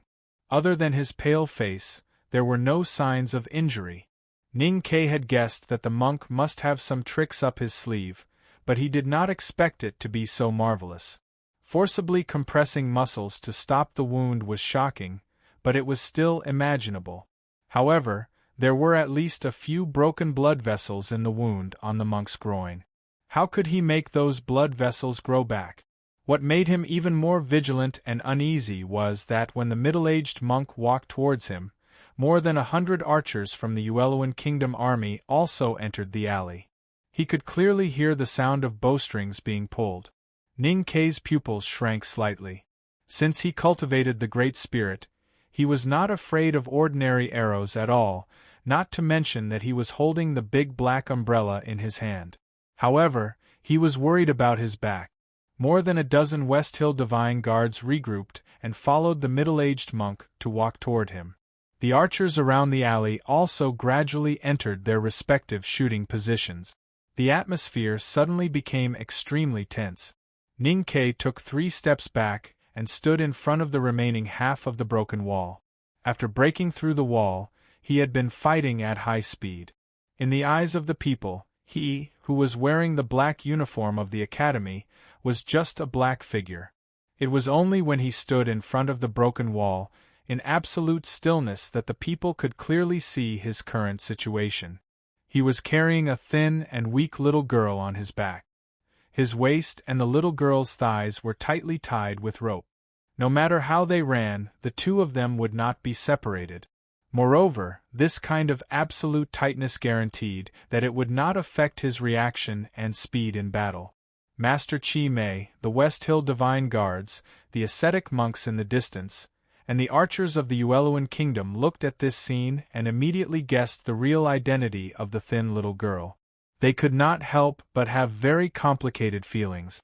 Some people sighed with emotion, some people were extremely frightened, and some people were shocked speechless. Ning Ke held the big black umbrella in his left hand and the padao in his right. He looked at the middle-aged monk and the West Hill Divine Guards in front of him calmly and silently. Sang Sang carried a black iron bow on her back and had a bag tied to her waist. She leaned on his shoulder and looked very calm. Although they were heavily surrounded, there was no extra emotion on their faces. It was quiet in the field. Ning Ke and Song Song's calmness represented strength and terror. Whether it was Master Chi Mei or the West Hill Divine Guards, they all looked at the scene in front of them and subconsciously stopped. No one dared to shoot arrows. His black academy uniform trembled slightly and his chest kept moving up and down. Ning Ke did not make any sound of panting. In fact, he was extremely tired. It was only a very short battle, but it made him feel as tired as if he had been fighting for a whole day. Especially after colliding with Luo Kadi for more than 10 times, he showed signs of fatigue. Luo Kadi's last golden sword slashed heavily on the big black umbrella. The handle of the umbrella fell heavily and stabbed into his chest. That place was in pain. What was more troublesome was that he had suffered from internal injuries after taking 7 fingers from the middle-aged monk and more than 10 golden swords. At this time, the hand that was holding the hilt of the knife was trembling slightly. He loosened his right hand that was holding the hilt of the knife, and then gripped it tightly again. In a very short period of time, he repeated this action 7 times to calm his state of mind and ease the fatigue in his wrist. Because the action was too fast, the hilt could not leave his hand at all. In fact, no one in the field had even noticed this. At the same time, he kept thinking very quickly. How could he get rid of the current predicament and the pursuit later? How could he get rid of the middle-aged monk in front of him? Luo Kadi was undoubtedly a very terrifying enemy. His strength was even above his own. Fortunately, this person had already suffered a very serious injury. Even if he could survive, he would certainly not be able to fight today. However, Ning Ke was clear that this did not mean that his strength had surpassed Luo Kadi. He had only used the hole in the big black umbrella and used a method that no one could imagine to defeat the opponent. If one were to think calmly enough, he would understand that this was a victory at the level of tactics, and not a comparison of strategic strength. And this middle-aged monk was even more powerful and terrifying than Luo Kadi.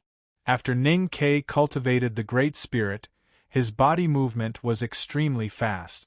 However, when he sneaked an attack on the other party earlier, he did not manage to kill him with one strike. Moreover, his body movement did not give him the upper hand. If this middle-aged monk continued to pursue him, what should he do? There were 2 serious mistakes in the first few chapters. I mixed up Dao Shi's father and Wu Dao's father. Apart from that, there is another problem. After I finish writing today, I will immediately correct it. I will solemnly apologize and reflect deeply. I will try to finish the next chapter before 12 o'clock. To be continued. If you like this work, please come to Chidien.com to vote for me. Your support is my greatest motivation. Chapter 6:26. Ning Ke was vigilant and uneasy, but he did not know that Chi Mei was looking at him in front of the broken wall with even more complicated emotions. The two sects decided to ignore the academy and kill the daughter of Yama. Naturally, they had made sufficient investigation and preparation in advance. The absolute focus of attention was Ninkei's strength and state. In the end, they came to a shocking and speechless conclusion. In the battle of the same state, this person was invincible. There had always been a legend in the cultivation world that a talisman master could basically crush cultivators of the same state, especially when the state was higher and higher.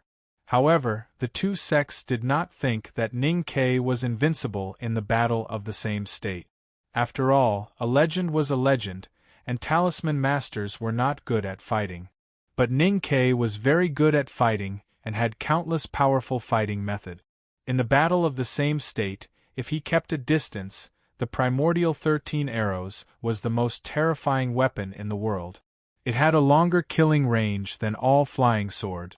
Unless he was facing a peerless powerhouse like the Sage of Sword, Liu Bai, he could be invincible. If a cultivator chose to fight with Ninkei in close combat, he had already been possessed by the devil due to his cultivation of the Great Spirit. His body was extremely tough and powerful. Sangsang was best at close combat. If he wanted to fight with Ninkei by controlling the chi of heaven and earth, he was already a divine talisman master and could seal all changes around him.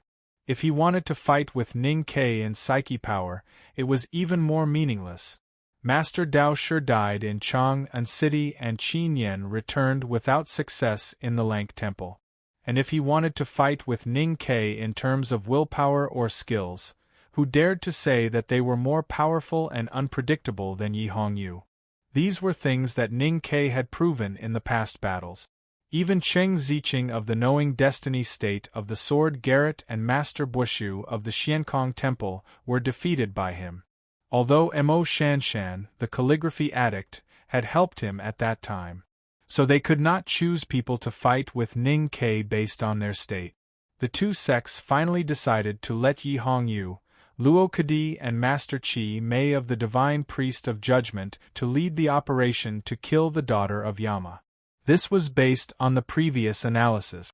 Not to mention Yi Hongyu, who was used to being alone and had now gone to the swamp in the wilderness. Master Chi Mei and Luo Kadi were the best candidates to fight with Ning Quebec. Luo Kadi was a strong cultivator of martial arts, and Master Chi Mei was the eminent monk with the strongest close combat ability in Xiankong Temple.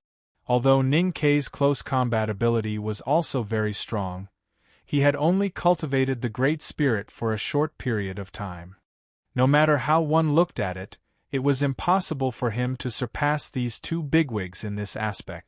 Master Chi Mei had been chasing Ninkei and Sangsang from the depths of the wilderness to Chaoyang City.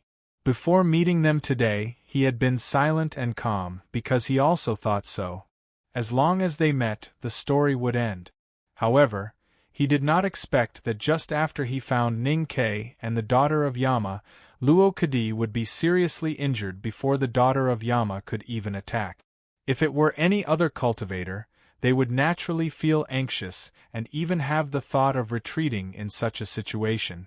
However, Chi Mei was still calm because he believed that he could definitely make Ninkei stay, or at least hold him back until the horse carriage entered Chaoyang City. Mr. 13's saber is so fast. Chi Mei glanced at the wound below his lower abdomen that was gradually healing but still looked terrible. Then he raised his head and looked at Ninkei, who was in front of the broken wall. He said, "But you can't kill me." Ninkei's right hand that was holding the hilt slightly tightened. He looked at the middle-aged monk and said, "As long as you are a human, you can definitely be killed. The only difference is how many times you need to cut. I just want to know who you are." "I am a poor monk, Chi Mei." "So you are a senior monk of the 7th generation in Xiankong Temple. It seems that you are Qin Yan's younger brother." Master Chi Mei looked at Sangsang, who was behind Ninkei, and said, "Mr. 13, do you really not pity the people in the world and insist on protecting the daughter of Yama? Even the headmaster of academy may not agree with you." Ninkei said, "The headmaster did not say that what I am doing is wrong." Master Chi Mei said, But the headmaster of academy did not say that what you are doing is right.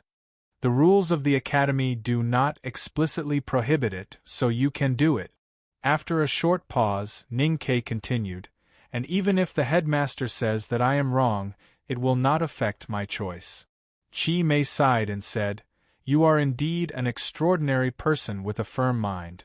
However, it is a pity that neither I nor the people in Chaoyang City will allow you to leave with the daughter of Yama. Ning-Ke looked at a tree in the distance. Luo Kadi was leaning against the tree, covered in blood. His right hand was tightly clutching his throat. There were some people around him who seemed to be treating him. Originally, the two of you did have the ability to keep me here. However, it is a pity that Luo Kadi has been disabled. Now you cannot keep me here alone. Master Chi-Mei said calmly, If that is the case, why are you still here, Mr. 13? Ning-Ke withdrew his gaze from the tree and looked at the powerful middle-aged monk in front of him. He said calmly and naturally, I am thinking whether I should leave like this or kill you first. Master Chi-Mei put his palms together and said expressionlessly, I have said that you cannot kill me. Ning-Ke said, I have also said that as long as you are a human, you can be killed. It just depends on how many cuts are needed.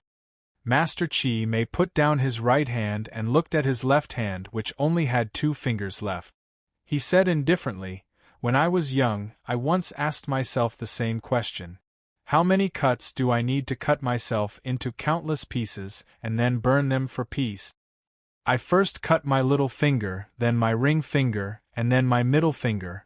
However, when it came to this index finger, I found that no matter how many cuts I made, I could not cut it off. He looked up at Ning-Ke and asked with a smile, How many cuts do you need?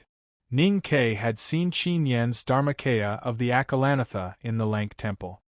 He had also seen the old monk's left palm glowing with a golden light before he died in the wilderness. He understood the power of the Buddhism sect's secret method. After a moment of silence, he said, I once killed an old monk not far from the Bodhi tree. The one who died in your hands was the preaching monk. Master Chi-Mei said, The monk spent most of his life seeking wisdom in the vast Buddhist scriptures. He could not bear to waste his time and energy on external dharma, so his body only became a golden Buddha. It sounds very powerful. Ning-Ke looked at Chi-Mei's palm and thought of the golden light that flashed on the monk's palm. He asked, Is there anything stronger than a golden Buddha? Master Chi-Mei said, There are thousands of Buddhism dharma, but it is the same. The cultivation is to enter Buddhism through meditation and become a Buddha through the body. Both the body and mind are indestructible, and I have cultivated to become a Buddha through the body. You are indeed a Buddhist sublime being. You can even tell the enemy honestly. It is really admirable. Ning-Ke did not look touched at all. He showed a slightly sarcastic smile and said, And the enlightenment of a broken finger is indeed an excellent story. You should have told it longer and more details. Master Chi-Mei was slightly shocked. He guessed that Ning-Ke might have seen through his intentions. Since you found out that you might not be able to keep me here, you have been delaying time. It seems that there is a big shot who is more terrible than you who has become a Buddha through the body coming to Chaoyang City soon. Ning-Ke said, I am very clear about my own state of strength. If I really fight empty-handed, I can't even beat you, let alone that big shot. So I can't let you continue to delay. The reason why I was willing to accompany you to talk about these things and listen to the story of the broken finger was that I also needed to rest and make some preparations, and I finally decided to kill you before leaving. As soon as he finished speaking, without any warning, the sharp and dull padao turned into a gray thunderbolt. It broke through the air and slashed toward Chi-Mei's throat. 7 fingers spread out in the air to catch the blade that seemed to be faster than lightning. Master Chi-Mei was ready. Even if Ning-Ke's padao cut into his chest, he would catch it. However, no one had expected that Ning-Ke's padao would change abruptly. It converged like flowing water in front of Chi-Mei, and then retracted. Suddenly, it turned into an iron hammer and smashed heavily on the ground. With the counterforce from the padao, Ning Ke bent his knees slightly, bent his body, and broke through the air. He jumped onto the broken wall with Sang Sang on his back. He tiptoed on half of the broken bricks and swept toward the houses. At the beginning of the confrontation on the broken wall, Chi Mei's plan was to delay time, while Ning Ke's plan was to escape. He had never thought of killing this high monk of Xiankong Temple, regardless of whether he could do it or not. Even if he could, he would have to pay a very heavy price. How could he escape with Sang Sang at that time? Whether it was the conversation or the momentum, he was creating a kind of momentum and atmosphere of mutual destruction. But those were all fake. They were all preparations for the last moment of escape. Looking at the figure that swept over the broken wall, Chi Mei shouted and stretched his right arm forward. His body seemed to suddenly grow longer, and so did his arm. He slapped heavily toward Ning Ke's back. Sang Sang was carried on Ning Ke's back, and the direction of the palm was her body. When Chi Mei's palm fell, there was a trace of shame on his face. Although she was the daughter of Yama, she looked like a thin and sick little girl. It was not a glorious act to threaten Ning Ke with her, and it was not in line with the reputation of a high monk of Xiankong Temple. But other than that, he could not think of any other way to make Ning Ke stay. Ning Ke did not shout that the bald donkey was shameless and hypocritical, because he did not have time to shout those words. And those words were indeed meaningless. The person that the Buddhism and Taoism sects wanted to kill was Sang Sang. He was not forced to turn around and use his padao to protect Sang Sang as Chi Mei had expected. Thus, he was besieged by Chi Mei and more than a dozen West Hill Divine Guards who had already jumped into the air. Because he had already made preparations. In the previous conversation, Ning Ke told the truth at the end. He used the interval of the battle to make preparations under the broken wall. He believed that those preparations could help him and Sang Sang escape. The big black umbrella appeared in Sang Sang's hands, and she unfolded it to cover her back. There was a fu paper in the brick crack of the broken wall, and it quietly turned into a wisp of green smoke. Master Chi Mei struck with his palm, and the chi of heaven and earth around the small courtyard suddenly condensed. It fell with the palm, and its power was as heavy as a mountain. However, when it was still some distance away from the black umbrella, the chi of heaven and earth instantly collapsed. Countless extremely thin invisible lines appeared in front of the broken wall. Those lines were extremely sharp, as if they could cut everything in the world. It was the Jing Fu that Ning Ke had inherited from his master Yen Sei. A West Hill Divine Guard leaped into the air and chopped at Sang Sang's leg that was exposed outside the umbrella from the side. The God-given knife in his hand suddenly made a series of cracking sounds. The shimmering talisman lines on the surface of the knife seemed to have encountered something terrible, and they dimmed in fear. The knife was suddenly broken into 3 pieces. The rest of the West Hill Divine Guards who had leaped into the air to kill Ning Ke were alertly aware of the sharp, cutting intent in the air in front of them. They forcibly lowered their bodies, barely stopped their forward momentum, and rolled around awkwardly. Master Chi Mei also noticed the sharp talisman intent, and instantly thought that it must be the Jing Fu. However, he did not retreat in fear like the West Hill Divine Guard. Instead, he continued to sweep over the broken wall with a determined look. With numerous soft sounds, at least 20 bloodlines appeared on Master Chi Mei's body and cheeks in an instant. The broken monk's robe was cut into hundreds of pieces and flew away. After the battle in the Lang Temple, both the Buddhism and Taoism sects knew that Ning Ke had become a divine talisman master and learned an extremely powerful divine talisman. In contrast, although his Jing Fu was also very powerful, it was still in the category of see-through realm. It was far from the effect of Master Yen Sei's Jing Fu, which could cut the sky and the earth. Master Chi Mei's body had already become a Buddha. The Jing Fu might seriously injure him, but as long as he did not die on the spot, He could always recover afterward. Therefore, he did not hesitate to rush over. If Ning Ke had used the unknown divine talisman in the cultivation world, he would not have dared to rush over even if his body had become a Buddha. However, he was sure that Ning Ke would not dare to use the divine talisman that consumed a lot of psyche power until the last desperate situation. If Ning Ke really used it at this time, it would be worth it even if he died. Master Chi Mei, with the determination to die for a just cause and the compassion of sacrificing himself to save the common people, rushed toward the sharp talisman intent in front of the broken wall. In an instant, blood was dripping again. However, as he had guessed, Ning Ke was not willing to hide the divine talisman in the Jing Fu. His feet finally stepped on the broken wall.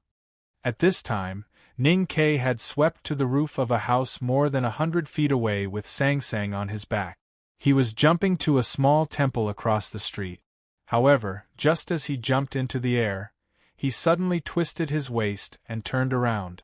Unknowingly, his hands had already held the iron bow, and the iron arrow was already on the string. Master Chi Mei's expression suddenly changed, and he flipped down from the broken wall. With a slight buzzing sound, the string sounded around the small courtyard. The iron arrow, which could kill gods and destroy Buddha, had already reached the broken wall before the string sounded, and passed by Master Chi Mei's ear. Master Chi Mei's earlobe was broken into bright red flesh powder and scattered in the air. The iron arrow did not stop. It blasted 2 horrible arrow holes in the chests and abdomens of the 2 West Hill Divine Guards, and then deeply shot into the ground, leaving only a dark arrow hole. The 2 West Hill Divine Guards did not make any sound and fell to the ground dead. Master Chi Mei looked at the figure that quickly passed through the eaves in the distance, and knew that he could no longer catch up with him. His face full of blood showed a very complicated expression. The next chapter, Fight for It Before 2:30. To be continued. If you like this work, please come to Chidian.com to vote for me. Your support is my greatest motivation. Chapter 6:27. 2 famous powerhouses who had been in the knowing destiny state for many years could not do anything to a young man who had just entered the knowing destiny state. They could not even make him stay for a while. This fact was really shocking. Luo Kadi sat on the ground. His face was pale and his body was covered in blood. He was extremely weak, and did not fall down by leaning against a tree trunk. Beside him, the imperial physician of the Yueluan kingdom and a priest from the West Hill Divine Palace were nervously treating him. His throat bone was broken, and he had lost too much blood. His vision was a little blurred. When he saw Ning Ke jump up the broken wall to escape, he felt as if he saw another person. The great divine priest of judgment, Yi Hongyu. Before last spring, Luo Kadi's cultivation state had always been above Yi Hongyu's. However, during those years, he had never dared to do anything to Yi Hongyu even though he had lusted after her and even wanted to humiliate and torture her. He did not even dare to challenge her face to face. Because he knew that even though his state was higher than Yi Hongyu's, if he really fought with her, he would definitely be the one to die. Luo Kadi had always thought that there was only one person like Yi Hongyu who was so strong that she could surpass the state and was so scary that he could not understand why. Until today, when he fought with Ning Ke, he realized that Ning Ke and Yi Hongyu were the same kind of people. The hierarch lord thought that Ning Ke was invincible in the same state, and it was very reasonable. Looking at the dark eaves that were long gone, Luo Kadi coughed painfully. The flesh on his neck burst open again, and even some white bone fragments splashed out. The imperial physician of the Yueluan kingdom and the priest from the West Hill Divine Palace were so scared that their faces were paler than his. They quickly continued to treat him. Luo Kadi thought bitterly, even if Ning Ke was invincible in the same state, he would still die if he met someone at the peak of the knowing destiny state. Moreover, the great divine priest of judgment was in the wilderness. How could he escape with the daughter of Yama? Master Chi Mei stood on the roof of the small temple across the street and looked around. He only saw the quiet Chaoyang city under the clouds. He could not see Ning Ke and the daughter of Yama. There was no expression on his face. The flesh on his cheeks that had been cut open by the Jing Fu looked extremely ferocious. However, there was a strange sense of solemnity and compassion. Master Chi Mei raised his head and looked at the thick dark clouds in the sky. He confirmed that the clouds had not moved, and knew that Ning Ke and the daughter of Yama were still in the city. I can't stop you by myself. What if hundreds of thousands of people in the city come together to stop you? The bell in the White Tower Temple rang and then spread to Chaoyang City. Compared to the usual peaceful and distant bell, the bell today seemed especially urgent. It rang non-stop as if it was urging something. In Chaoyang City, all the Buddhist temples, big or small, began to ring the bells when they heard the bell. The little monk in the robe pushed the bell hammer with difficulty. The thin old monk panted and hit the gong in his hand hard. Then, the drums in the government offices of the Yueluan kingdom sounded. Then, the anti-theft gongs in the streets and the night watchmen sounded the bamboo bangs in their hand. Bells, drums, gongs, and clappers sounded all kinds of sounds in the streets and alleys of Chaoyang City. The people in the city came to the streets and talked about it. Then, they learned the reason from the villagers or the monks. Their faces suddenly became extremely shocked, and then they were at a loss.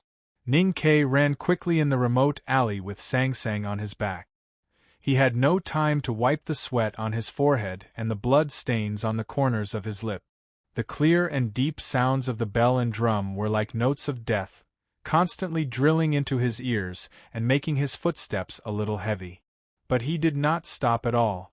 Running in broad daylight with Sang Sang on his back was extremely eye-catching. Many people had seen him, but he didn't find a secluded place to hide again, because there were too many eyes on the street and he couldn't find any chance. Besides, some bigwigs were about to enter Chaoyang City, so it was not a good choice to hide in the city.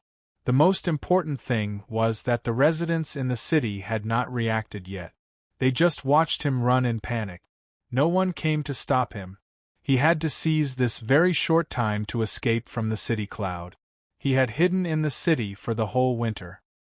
He had made sufficient investigation and careful planning. He was very familiar with these remote streets and had already chosen an escape route. Although the Xiankong temple monk called Chi Mei was powerful and fast, he could not catch up with him if he did not want to become the target of the primordial 13 arrows. Once he got rid of the monk, escaped from Chaoyang City, and met with the big black horse, it would be difficult to find anyone in the world who could catch up with him and Sang Sang. Carrying Sang Sang on his back, he lowered his head and ran desperately. His feet kept stepping on the bluestone pavement of the street, making heavy crashing sounds. Because he was running so fast, he left a trail of dust under his feet. His black uniform fluttered in the wind like a flag. Sweat kept dripping from his face, brushing against his cheeks as they drifted backward. The big black horse and the carriage were hidden in the great green mountain in the north of Chaoyang City. In his plan to leave the city, he chose the west gate instead of the north gate.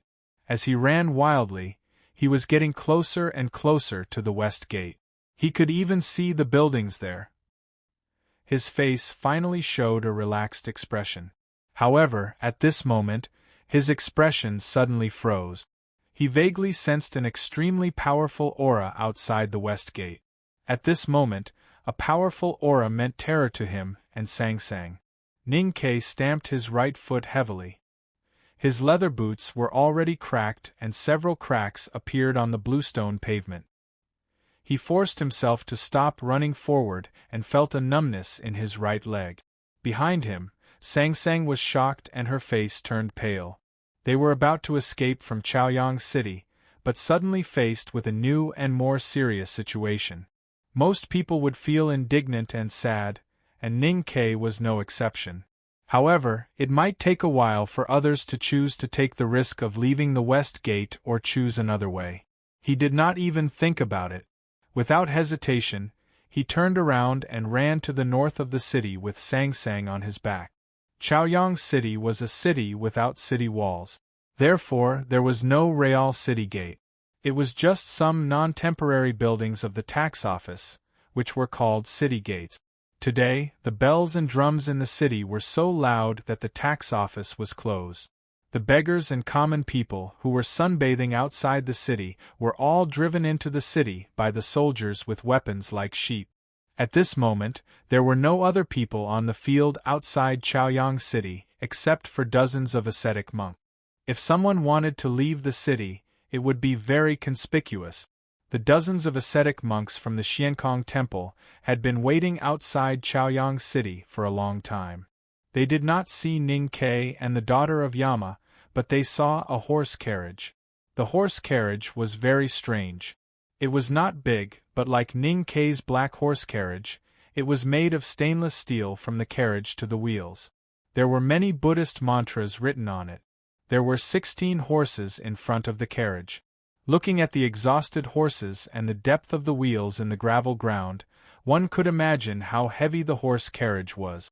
Looking at the slowly approaching horse carriage from afar, the ascetic monks came from the east, west, and the west gates to welcome it.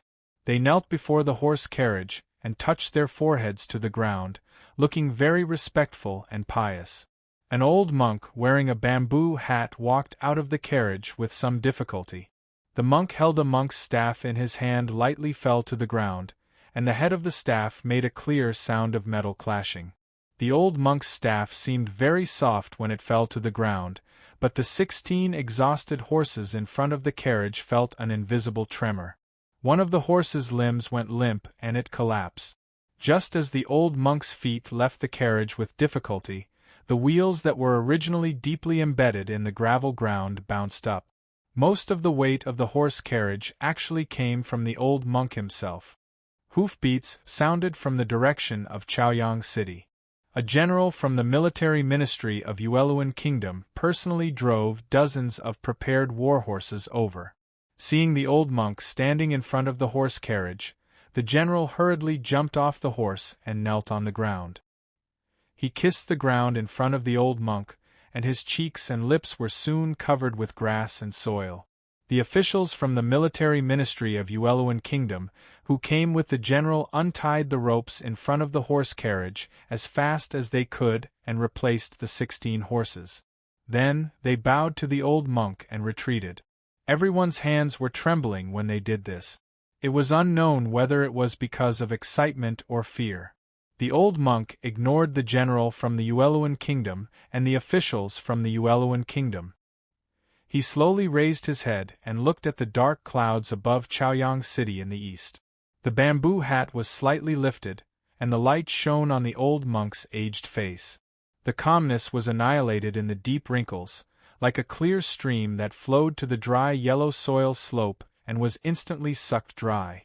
The old monk looked at the clouds above Chaoyang City and said calmly, "Along the way, 317 horses died of exhaustion, and countless believers were recruited to build the road. Buddha is merciful, but your disciple has committed so many sins." After saying this, he slowly lifted the monk's staff in his hand and boarded the horse carriage again. When his right foot landed on the carriage, the wheels sank deep into the gravel ground again, and the 16 horses subconsciously neighed. No matter how many sins he had committed and how many commandments he had broken, no one in Buddhism could punish this old monk. Because Buddha had passed away, and because he was the chief preaching monk of Xiankong Temple, he was the Buddha in the human world. The old monk always believed that as a disciple of Buddhism, he should be in awe of Buddha's wisdom and Haotian's fate. That was why he came to the human world, to Chaoyang City, even though he had sacrificed so many lives, been stained with so much blood, violated so many commandments, and committed so many sins. Because Yama's daughter was in Chaoyang City. Sang Sang was in Chaoyang City on Ning Ke's back. Ning Ke was still running very fast, and she was a little shaken. Even though her waist and thighs were tightly connected to Ning Ke's body with ropes, she still felt a little uncomfortable. She did not hug Ning Ke's neck to make her body more stable. Instead, she grabbed Ning Kei's shoulders with both hands and paid attention to her strength. Only in this way would she not affect Ning Kei's running and fighting. Many years ago, when Ning Kei carried her on his back to hunt and escape in Min Mountain, he had tied her on his back with rope. They were very familiar with this process, so they knew very well what to do.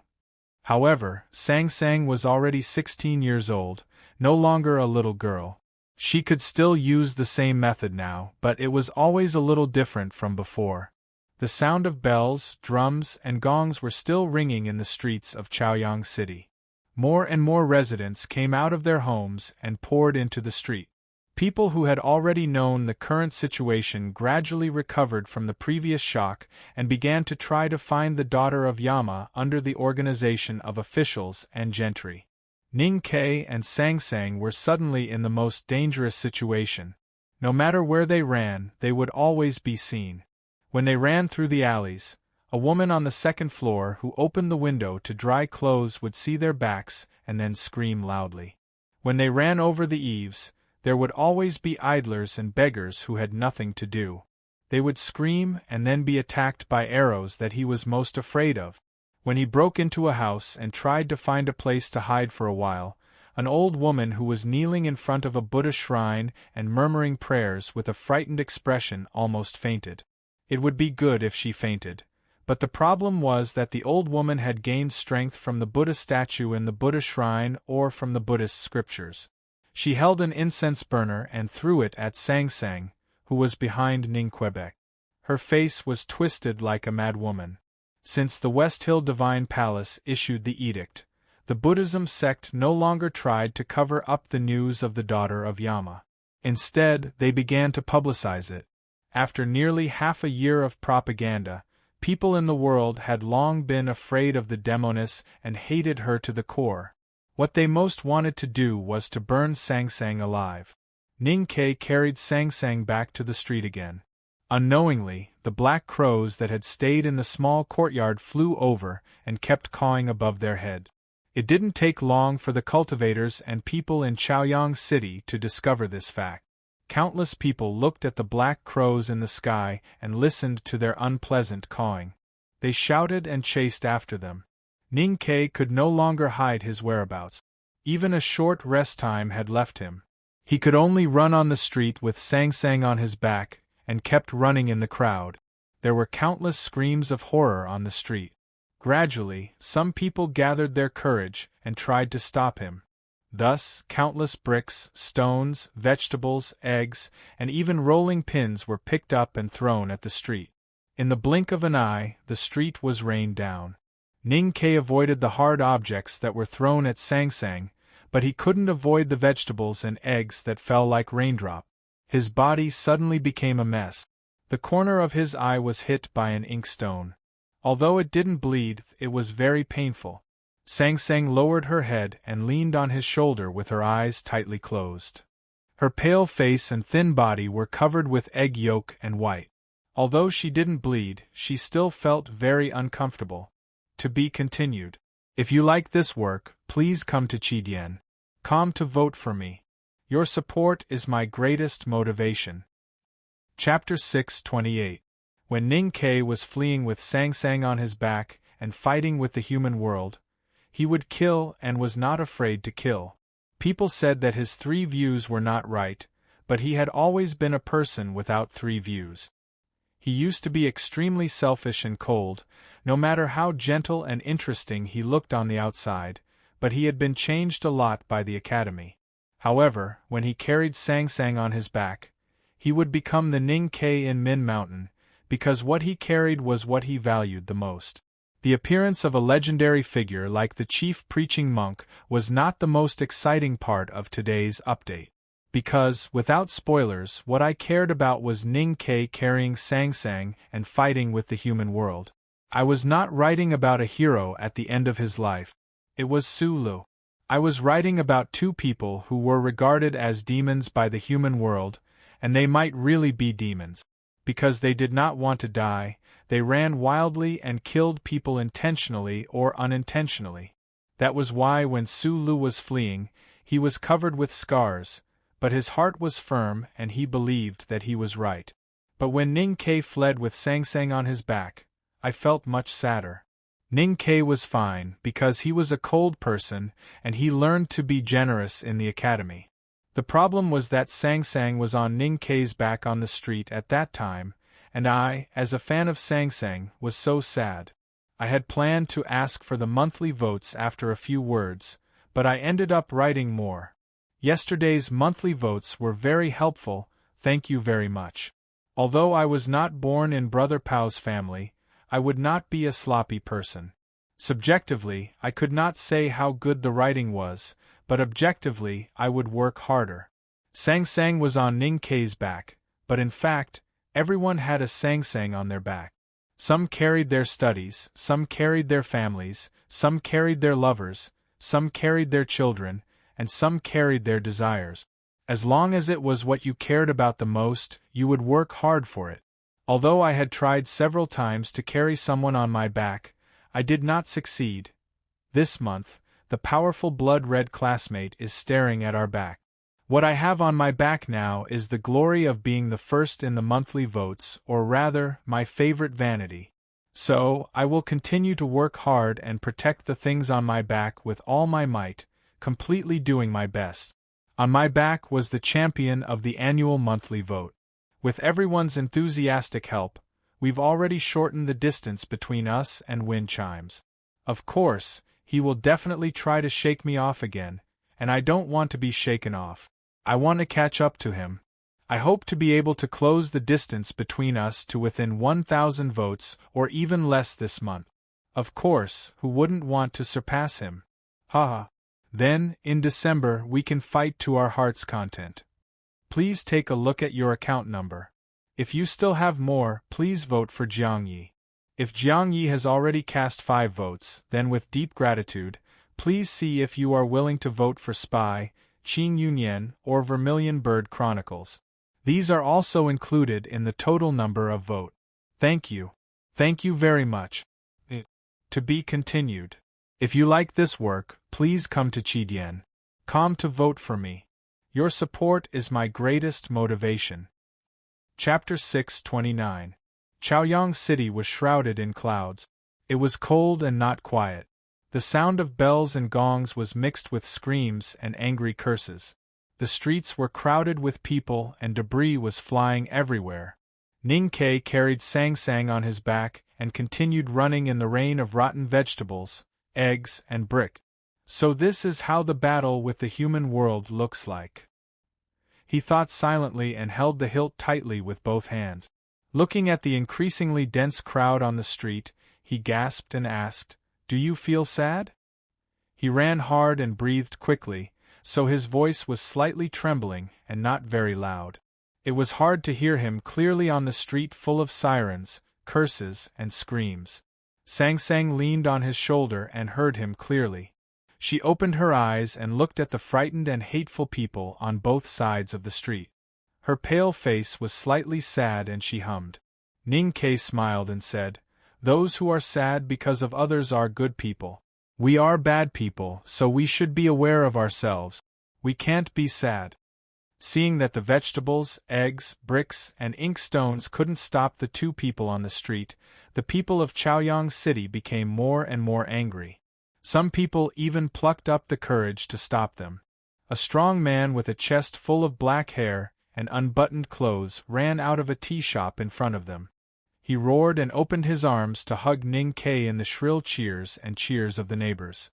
Ning Ke didn't stop at all and just bumped into him. With a light sound, the strong man was hit diagonally and fell to the ground like a kite. No one knew how many bones were broken. Ning Ke's speed was not affected by the collision with the strong man, and his expression didn't change.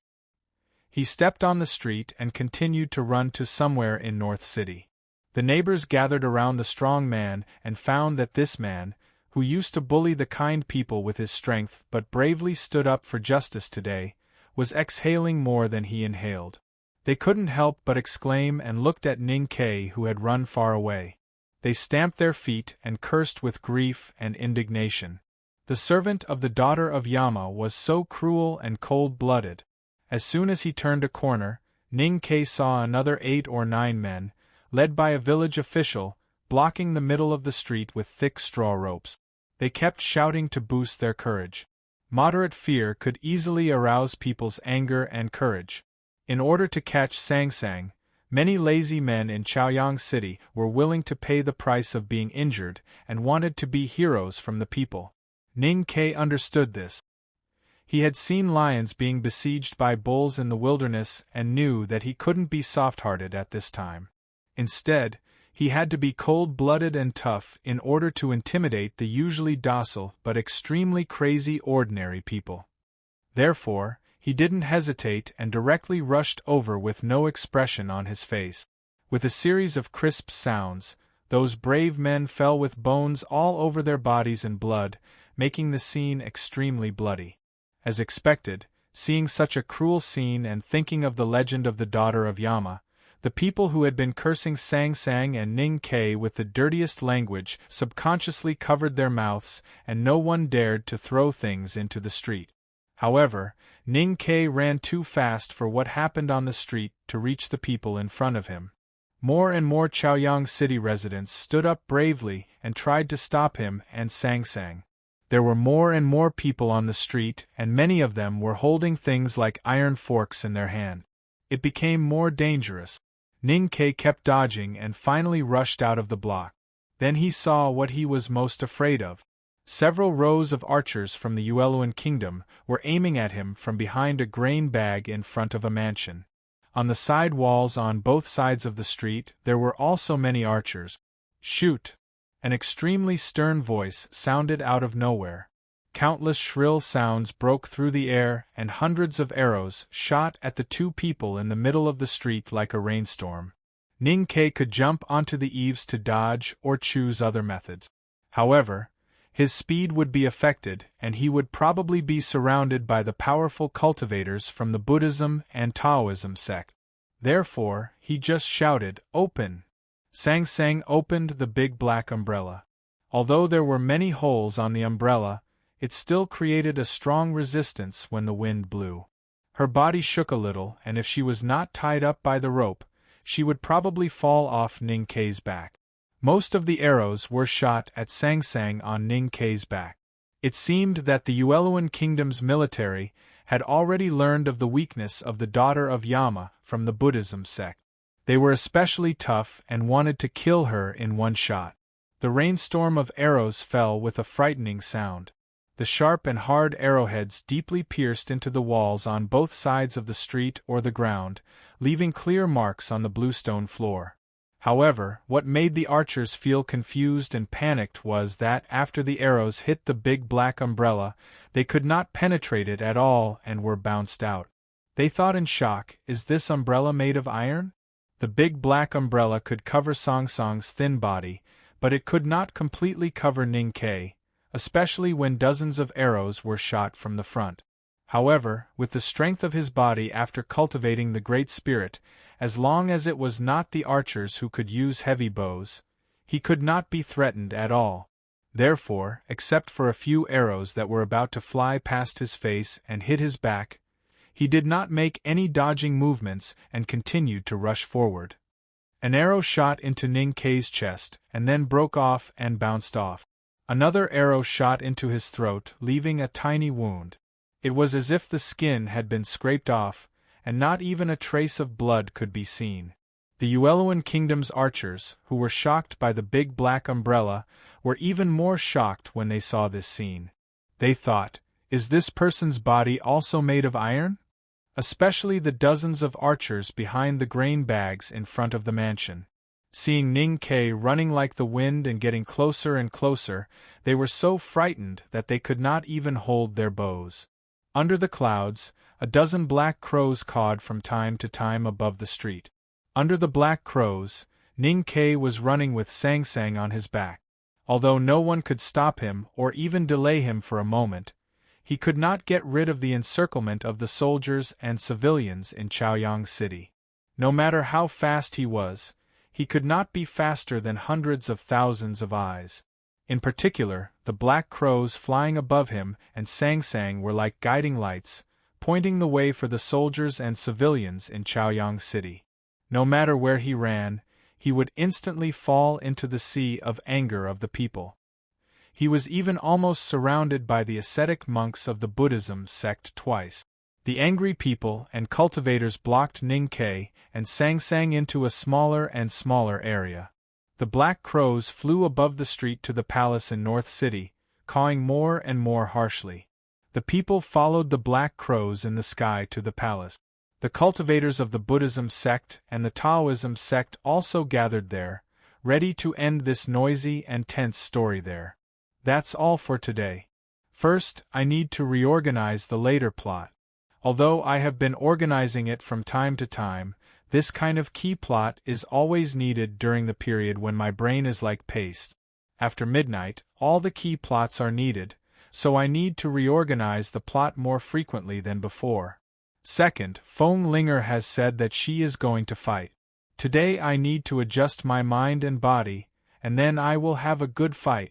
Tomorrow is Saturday, but I have already taken a vacation before, so I will not rest. 4 chapters are guaranteed. I am going to work on the plot now. Have a good weekend, everyone. Have fun watching and reading tomorrow. I will fight for you. To be continued. If you like this work, please come to Chidian.com to vote for me. Your support is my greatest motivation. Chapter 630. Countless residents of Chaoyang City swarmed around the palace. Looking at the solemn palace and the armored soldiers in front of the palace, the awe deeply rooted in their bones gradually calmed down and stopped moving forward. However, there were too many people. Looking down from the palace walls, it seemed that half of Chaoyang City was soaked in dirty water with fallen leaves. The atmosphere was tense and violent. Thousands of sergeants and hundreds of archers formed several lines of defense in front of the crowd to maintain order. More than 100 ascetic monks and more than a dozen West Hill Divine Guards looked at the sky with vigilance. No one knew when, but 3 old priests in red from West Hill slowly walked out of the palace, looking solemn.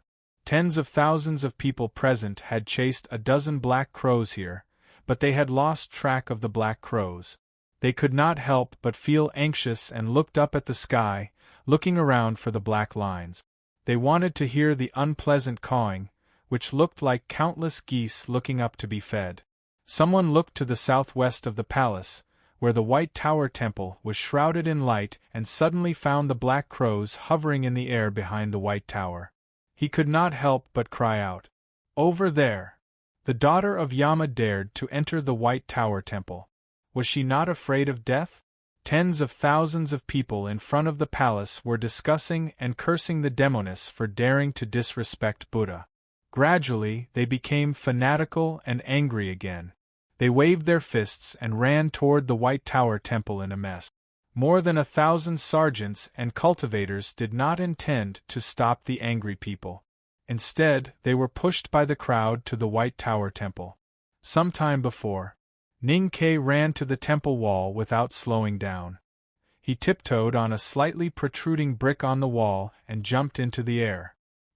He stretched out his hand to hold the wall, bent his waist and abdomen, and jumped onto the top of the wall. The wall of the White Tower Temple was nearly 20 feet high. Ordinary people could not climb over it, but it was not a difficult obstacle for him. Standing on the high walls of the temple, he turned around and looked behind him. He found that the angry crowd had yet to chase after him, and there was no sign of the ascetic monks. He relaxed a little and looked up at the black crows flying in the sky. His expression turned cold. Those black crows seemed to be able to sense his anxiety, anger, and undisguised killing intent. They cawed a few times, flapped their black wings, flew higher into the sky, and then circled around. Ningke jumped off the temple wall and landed on the ground, bending his knees to absorb most of the impact. He looked back at Sangsang's pale face and asked worriedly, "Are you all right?" Sangsang felt very uncomfortable, but she shook her head. During the winter in Chaoyang City, Ningke had brought Sangsang to the White Tower Temple to study Buddhism 3 times. He had been here more often than not, so he was very familiar with the layout and architecture of the temple. He ran through the quiet temple garden at a high speed, and soon passed the side hall, entering the relatively quiet back temple, and then ran to the White Tower not far away. The bell in the White Tower temple was still echoing with the bells in other temples in the city. The powerful monks in the temple had already left the temple to search for the daughter of Yama. Who would have thought that Ning Ke would dare to bring Sang Sang here? Moreover, the black crows were flying high at this time, so no one had discovered them yet. The Yueluan kingdom was a Buddhist country. There was a saying that there were 300 temples in Misty Rain, and 72 temples in Misty Rain. But no matter what the saying was, the White Tower Temple in Chaoyang City would always be the first temple in the Buddhist country. This temple had a very long history, only a little later than the Lank Temple on Hua Mountain. But like the Lank Temple, it was also the front gate of the Xiankong Temple in the world. No one knew how many eminent monks had appeared here. The White Tower also had a very high status in the cultivation world. The senior Kuni Mati had shaved her hair in this temple. It was said that the abbot of the White Tower Temple was also an eminent monk who had achieved enlightenment and had a cultivation similar to the knowing destiny state. The most famous thing in this temple was of course the White Tower. Just like the legend of the Hua Mountain chess game in the Lank Temple, this place had a White Tower before it had a Buddhist temple. Looking at the White Pagoda in the lake, Ning Ke suddenly felt a little uneasy. He had brought Sang Sang to the White Tower Temple 3 times, and he had secretly come here a few times, but he had never been close to the White Pagoda. But the place he planned to go was under the White Tower, and he was really suffering from being chased by the people in the city. If he did not find a place to rest for a while, he was very worried that he would die of exhaustion. There was a small lake behind the White Tower Temple. There was a small island in the lake, and the White Tower was on the island. On the island in the middle of the lake, there was a very inconspicuous temple. The island was connected to the lakeside by a narrow bridge. It was the end of winter and the beginning of spring, so the lake was not frozen. A few withered lotus branches stretched over the narrow bridge, giving it a natural beauty. Caw, caw. The unpleasant cry of the black crow came from the air. Ning Ke dashed out from behind an ancient bell with Sang Sang on his back. He ran along the lake to the narrow bridge and rushed to the island on the other side of the bridge. More than a dozen monks walked out of the meditation room, pointing at the black crow flying in the air and discussing in shock. Then they saw Ning Ke on the bridge and could not help but shout in shock. Inside the White Tower Temple, there were suddenly countless footsteps. Listening to the shouting of these monks, many people shouted and cursed as they chased to the lake in the back of the temple. Ning Ke knew that he had alarmed the monks in the temple and had been discovered again. He continued to run on the narrow bridge, his feet stepping on the withered lotus branches, and his right hand had already grasped the hilt of his padao. He ran across the narrow bridge, and as soon as he got out of the bridge, he tightened his grip on the hilt of his saber. He unsheathed his padao and slashed forward with a cold glint. With 2 banging sounds, the 2 iron staffs were sent flying into the air. There were 2 ascetic monks from the White Tower Temple who had been hiding at the bridge after hearing the shouts, intending to sneak attack Ning Quebec. They did not expect that Ning Ke had already known their position and attacked first. 2 extremely deep cuts appeared on the bodies of the ascetic monks, from their faces to their waist. Blood spurted wildly, and they looked extremely miserable. They immediately fell to the ground and died. Ning Ke did not even look at the 2 ascetic monks. Without pausing, he held the padao and continued to run forward. He broke through the wooden door and broke into the quiet and simple nunnery on the island in the middle of the lake. The windows of the nunnery were covered with a thick veil, and it was dark inside. Suddenly, an extremely sharp sound broke through the air. The chi of heaven and earth in the nunnery suddenly condensed, and an iron staff carrying the condensed chi of heaven and earth smashed towards Ning Ke's head. Using the staff to attract the chi of heaven and earth was so frightening. This person's state was extremely strong, and his psyche power was extremely strong. Moreover, the timing of his attack was extremely ruthless. Even with Ning Kei's ability, it was difficult for him to deal with it if he was caught off guard. However, Ning Kei had long known who was in the nunnery, and that was why he had broken into the nunnery. How could he not be prepared? The padao in his hand swung upwards and heavily struck the iron staff. The first step of the long march. Today's first chapter. Try to finish the next chapter before 10 o'clock. To be continued. If you like this work, please come to Chidian.com to vote for me. Your support is my greatest motivation. Chapter 631. Earlier at the bridge, when Ning Kei's padao met with the two ascetic monks' iron staffs, there was a heavy sound of impact. Then the other party's iron staffs were shaken off, and Ning Kei killed them with 2 strokes. At this time in the nunnery, when the padao in his hand met with the iron staff that was whistling through the air, there was a slight sound, like a brush being burned by the flame of an oil lamp. The reason for this was that the cultivation of the person holding the staff was far higher than that of the ascetic monks at the bridge. The iron staff carried the chi of heaven and earth, so it was very fast and stable. Correspondingly, Ning Kei's upward padao was more fierce, so when the two met, the iron staff was not sent flying, but directly broke in the middle. With a swoosh, the iron staff was broken into 2 pieces. The upper half of the iron staff flew past Ning Kei's shoulder, smashing a big hole in the painted roof of the nunnery. The lower half, which had been sharpened by the padao, was held in the person's hand and continued to stab Ning Kei's lower abdomen. With a shrill and bitter cry, the person slapped towards Ning Kei's face. Ning Kei could clearly feel the strong aura of Buddhism on the person's left hand, and he had already sensed that the iron staff that had smashed through the roof was flying back at high speed.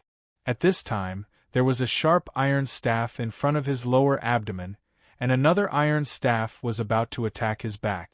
In addition to that withered old hand, he was facing 3 enemies, which was very dangerous. But he did not panic. Master Yen Sei had once told him the words of Lu Bai, the sage of sword: "A sword can travel thousands of miles, but not even a foot in front of you." Ning Kei, who had started cultivation halfway, was like Yi Hongyu. He knew very well how to defeat these seemingly strong cultivators, and what a real battle was. At this time, the padao's upward momentum had not ended, and it could not return to the front. The 2 iron staffs attacked from the front and back, and the withered hand had arrived. Ning Kei did not hesitate to let go of the hilt in his right hand, and his left hand reached out like lightning, slapping away the half-iron staff that was stabbing towards his lower abdomen. Then, he stepped forward and accurately punched the person's face. With 2 crisp sounds, Ning Kei retracted his body. His right hand grabbed the air, and once again held the padao that had yet to fall. Then, with another 2 sounds, the 2 iron staffs fell to the ground one after another. The man cried out miserably and retreated while covering his face. He had already withdrawn his left hand that was aimed at Ningquebec. No matter how miraculous the cultivation method was, it still needed to be controlled by the person. As long as the person was defeated, how could the cultivation method continue to be used? However, the battle was not over yet. The thick muslin outside the nunnery window suddenly floated up, and then broke into pieces, splitting into countless plain-colored flowers. Because the muslin curtain was extremely thick, those flower braids also seemed a bit plump, but they gave off a suffocating feeling, giving off a strong feeling that if these muslin flowers covered one's face, it would be difficult for one to breathe. The padao in Ning Kei's right hand trembled in the air at a high speed, like countless bolts of lightning, easily smashing the muslin flowers. Then, he leaped lightly and swept into the depths of the nunnery. There was a Buddha statue in the depths of the nunnery. In front of the Buddha statue, there was an incense burner, a bell, and 2 futons. On one of the futons sat a young girl, with her back facing the door of the nunnery. On the other futon sat an old woman who was vomiting blood. She was the one who had sneak attacked Ning Kei with the iron staff and was defeated by Ning Ke with one punch. The blade broke through the air and landed lightly on the young girl's neck. Ning Ke looked at the young girl's back and said without any emotion on his face, "You too, long time no see." The old woman supported herself on the ground and climbed up with difficulty. She sat on the futon and stared at Ning Ke with hatred. She said, "If you want to meet, why not in the underworld?" The old woman's face was full of wrinkles and her expression was naturally mean. Although her gaze was filled with hatred, one could see a faint despair in the depths of her eyes. It was Aunt Cuny Mattie. The young girl on the futon turned around. Her slightly pale face was still as charming as a flower, but her expression was very cold and numb. Her black hair was tied up in her hat, and she looked like a nun who was focused on cultivating. She was the flower addict Luchinjia. In the late autumn of the 16th year of Tianqi era, there was a great battle in the Lank Temple. The president of the commandment yard of the Xiankong Temple, Master Bushu, died on the spot. Cuny Mattie could not rest in peace. Thinking of Daosher's death, she was even more disheartened. After returning to the kingdom, she asked the Yueluan kingdom for this nunnery in the White Tower Temple to cultivate and gradually became a dead person. The flower addict, Lu Qinjia, had experienced many changes and was also in despair. She gradually lost her love and followed her aunt to live in seclusion in the nunnery, eating vegetarian food and chanting scriptures in front of the Buddha statue. Just like that, the two most famous and highest-ranking women in the Yueluan kingdom cut off all worldly affairs and only sought peace in the nunnery. They lived peacefully for a year and no longer had any contact with the outside world. They did not know that Ning Ke and Sang Sang were still alive, nor did they know that they had come to Chaoyang City. Even the bell that rang throughout the city did not make them react. It was not until Ning Ke came to the White Tower Temple, walked on the narrow bridge, and killed the two ascetic monks that they came to their senses. "I did not expect you to still be alive and to come to the Yueluan kingdom." Cuny Mattie wiped the blood off her lips and stared at Ning Ke's face with hatred. She suddenly understood and laughed crazily. "It seems that you and the daughter of Yama are being chased very badly. This is really something to be happy about." This aunt, who had a high status in the Buddhism sect, had indeed spent the past year as tranquil as still water, even as dead ashes. However, hatred was the most powerful force in the world. At this time, when she saw Ning Ke, whom she hated the most, appear in front of her, her expression suddenly became lively, and endless hatred was born. Lu Qinjia did not expect Ning Ke and Sang Sang to still be alive. Looking at Sang Sang on Ning Ke's back, her indifferent expression, which was like a petal in ice, moved slightly. Her eyes were filled with mixed emotions and she looked very lost. Ning Ke looked at the two of them and did not speak. There was no need to speak now. The extremely powerful and terrifying aura outside the West City Gate forced him to turn back. The residents of Chaoyang City and the powerful cultivators from the Buddhism and Taoism sects had chased him until he had nowhere to run. That was why he came to the nunnery to rest temporarily and wait for the change that he had been waiting for. Cuny Mattie and Lu Qinjia were just his hostages. He came to the White Tower Temple to study Buddhism and read scriptures in the winter. When he secretly investigated the environment of the temple, he noticed that there was something wrong with the lake at the back of the temple. Even though he could not get close, he saw an ascetic monk with an iron staff frequently entering and leaving the island. Back in the wilderness, he had seen the ascetic monk and knew that he was Cuny Mattie and Lu Qinjia's bodyguard. After that, he observed several times and basically confirmed that Cuny Mattie and Lu Qinjia were living in seclusion in this nunnery. The unpleasant cawing of crows sounded outside the nunnery. Ning Ke took out a rope made of tough cowhide and tied Cuny Mattie and Lu Qinjia tightly. Then, he carried them to the curtain and looked out through the petal-shaped holes in the curtain. He saw the black crows circling in the air. At the end of autumn last year, when Ning Ke and Sang Sang moved into the small courtyard, a black crow flew over and perched on a branch. For the next 10 days, a black crow flew over every day. It was strange and made him very uneasy. However, after that, both parties got along well and he gradually stopped caring about it. Who would have thought that these black crows would become his and Song Song's greatest enemy today? If not for these black crows in Chaoyang City, he might have hidden with Sang Sang or even escaped. Ning Ke did not understand why these black crows would appear in the small courtyard and why they were following him today. The biggest possibility was naturally the aura of Yama on Sang Sang. However, if the black crows represented misfortune, shouldn't he help Sang Sang? Why did he use this method to expose Song Song's location? No matter what the reason was, he had to kill these black crows. Otherwise, no matter how powerful he was, even if the change he had been waiting for had finally come, he and Sang Sang would still walk into a dead end in the end. Previously, when they were escaping, he had wanted to kill these crows. However, he did not have the time and could not free himself to do so. His right hand landed on the windowsill and used a little strength to break a piece of window wood. Then, he crushed it into a dozen pieces. He silently activated the Great Spirit and threw it at the black crows in the sky. The light window wood shards contained the Great Spirit and instantly turned into hard stones. They flew through the air with a terrifying momentum. The black crows did not have time to react and were hit heavily. There were only a few screams as their black feathers fell and the crows fell to the ground. Ning Ke felt slightly relieved. However, what shocked him was that after a while, the unpleasant sounds of crows rang out again around the nunnery. The black crows appeared under the clouds again. Could it be that these black crows could not be killed? There were more and more people in the White Tower Temple. Especially on the shore of the lake behind the temple, there was a dense crowd. Some people were even squeezed into the lake. Countless archers and crossbows appeared around the narrow bridge.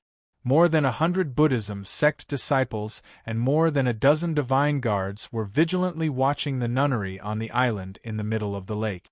Looking from the window of the nunnery to the shore, one could see hundreds of people at a glance. Ning Ke knew that there were far more people. There were thousands or even tens of thousands of people behind them. Those people could not wait to rush into the nunnery, bite off his and Song Song's flesh bit by bit, and then burn them with fire. He could not help but frown. I really don't understand why you are so stupid to hide in this place of death. Cuny Maddie looked at his back with a mean and sarcastic expression on her face. She said in a hoarse voice, "Do you think that by taking the two of us as hostages, you can let the daughter of Yama go? You are really too naive." Ning Ke did not look back and said, "Your voice is very unpleasant, just like those crows in the sky. If you want to see how Sang Sang and I will be torn to pieces, I suggest you shut up now." Cuny Maddie laughed and looked very happy. She really wanted to see how Ning Ke and Sang Sang would die, so she chose to shut up for now. In the palace not far from the White Tower Temple, the king of Ueluan Kingdom looked at the person covered in blood on the stretcher in front of him. He waved his arms and said sternly, "Commander, do you understand what your decision means? There are two of my closest relatives in the nunnery. If you want to attack by force, it is very likely that they will die under the attack of mutual destruction." The commander of the West Hill Divine Palace Divine Guards, Luo Kadi, lay weakly on the stretcher. His throat was wrapped in a thick gauze and he could not speak at all. However, his eyes were still so stern and strong. Master Chi Mei stood beside the stretcher and put his palms together to salute the king of Ueluan Kingdom. He said, "Your Majesty, please understand the current situation. Why did the Buddhist and Taoist sects pay such a high price? Since Ning Ke has brought the daughter of Yama into the land of death, we should seize this opportunity." Luo Kadi still could not speak. He could only snort coldly through his nose. Chi Mei said slowly, "In order to save the world, I think everyone is willing to sacrifice their lives. The people of Chaoyang City are all so brave. How can Aunt Chu and Princess Chen Jia be cowards?" The king of Ueluan Kingdom's face became extremely gloomy. He clenched his fists and his eyes began to flicker with uneasiness. He seemed to be struggling and hesitating. The Ueluan Kingdom was a Buddhist kingdom and was deeply influenced by the Buddhism sect. It could even be said that it was directly controlled by them. The West Hill Divine Palace was undoubtedly the most terrifying existence in the world. At this moment, both the Buddhism sect and Taoism sect had expressed their stance. No matter how tough he had no power to stop this terrible thing from happening. The king of Ueluan Kingdom took a deep breath and said slowly, "If that's the case, why not wait a little longer?" In the quiet imperial palace, someone suddenly said something. The person who suddenly spoke up and stopped the king of Ueluan Kingdom from making a decision was someone no one expected. It was not the prime minister of Ueluan Kingdom, nor was it the empress who loved her daughter. It was an old priest in red. He was one of the 3 priests in red who had left the palace earlier. No one knew when he had returned. The priest in red said calmly, "Heaven has the virtue of cherishing life. Since Ning Ke and the daughter of Yama have already entered the land of death, why are you in such a hurry?" Luo Kadi, who was lying on the stretcher, was furious when he heard this. He pointed at the priest in red and trembled in anger. However, he could not speak. The other 2 priests in red walked forward and completely ignored Luokadi's shocked and doubtful gaze. They looked at the crowd and said expressionlessly, "We have the same opinion. Heaven has the virtue of cherishing life." Chi Mei's expression changed. He could not understand why these priests from the West Hill Divine Palace would say such a thing. Heaven has the virtue of cherishing life? When did Haotian Taoism become so gentle and compassionate? These priests in red from the West Hill Divine Palace had arrived at Peach Mountain a few days ago. They had the decree of the Hierarch Lord and the great divine priest of Revelation. Therefore, no one suspected them. It was said that these 3 priests in red were all proficient in divine skills. The West Hill Divine Palace was worried that the people of Chaoyang City would suffer heavy casualties, so they specially sent them. Luo Kadi's pupils suddenly shrank as he thought of a possibility. Almost at the same time, Chi Mei thought of it too. He frowned slightly and looked at the 3 priests in red. He asked, "Which divine hall are you from?" The old priest in red calmly said, "The Divine Hall of Light. That's the 2nd chapter. Try to finish the 3rd chapter before midnight." To be continued. If you like this work, please come to Chidien.com to vote for me. Your support is my greatest motivation. Chapter 632. In the quiet palace, Master Chi Mei quietly looked at the 3 old priests in red. After a long time, he suddenly said, "The daughter of Yama is not the daughter of light." The old priest in red said slowly, "I don't know what you mean by this. We just think that God has the virtue of cherishing life. Even if she is the daughter of Yama, Haotian is willing to give her time to repent." Master Chi Mei was the chief monk of the Hall of Respect of Xiankong Temple. He came from the unknown place.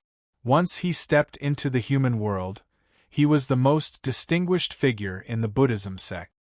He could be compared to the 3 great divine priests of the West Hill Divine Palace. However, this was the world of Haotian. Haotian Taoism's status was much higher than the Buddhism sect. The 3 priests in red cultivated the West Hill divine skills and were important figures in the divine hall. Even he could not suppress them. "Can your words represent the attitude of the West Hill Divine Palace?" Master Chi Mei asked.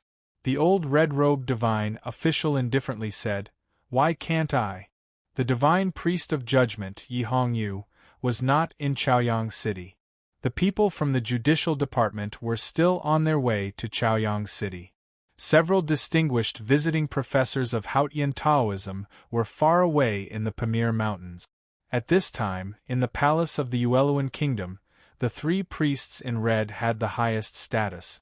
Their words could naturally represent the divine hall. Luo Kadi, the only one with a higher status than the red-robed divine officials, was lying on a stretcher with serious injuries. The doubt in his eyes had long been replaced by coldness. However, he could not speak, nor could he stop the 3 red-robed divine officials.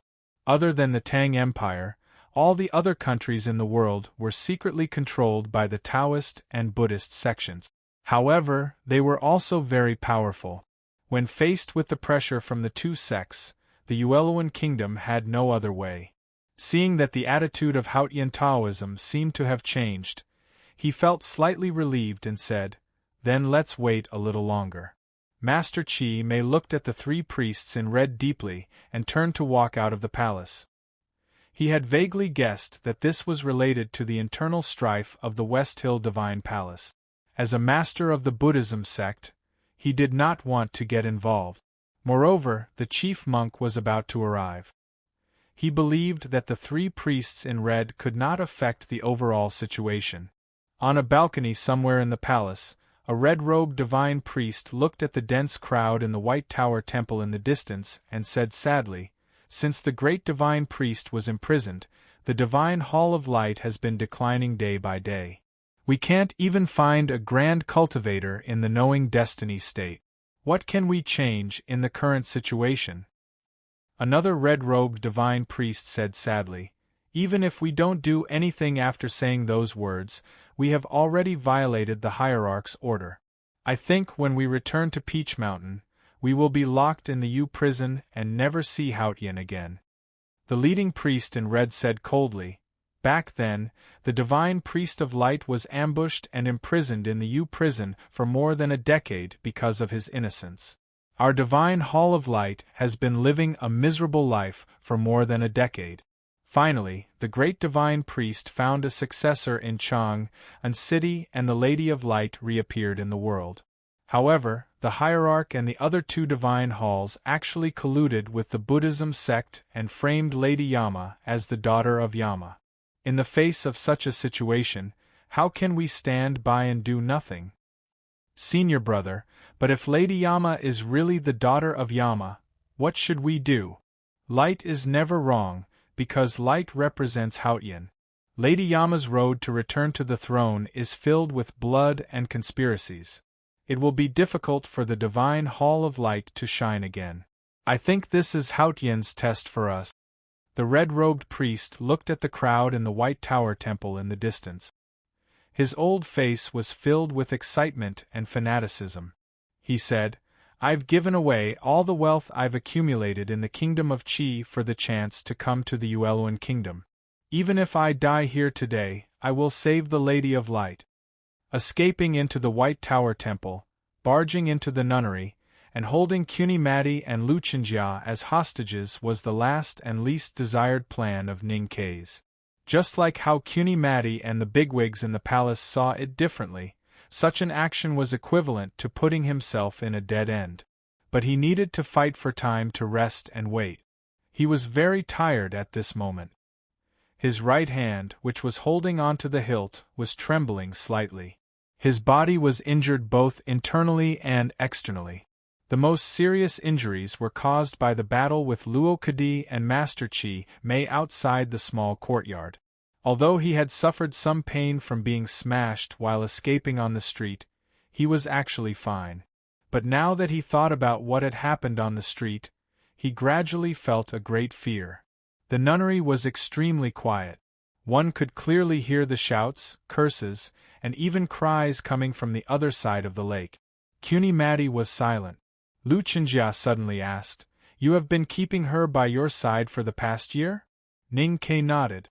Luchinjia shook her head, as if she could not believe his answer.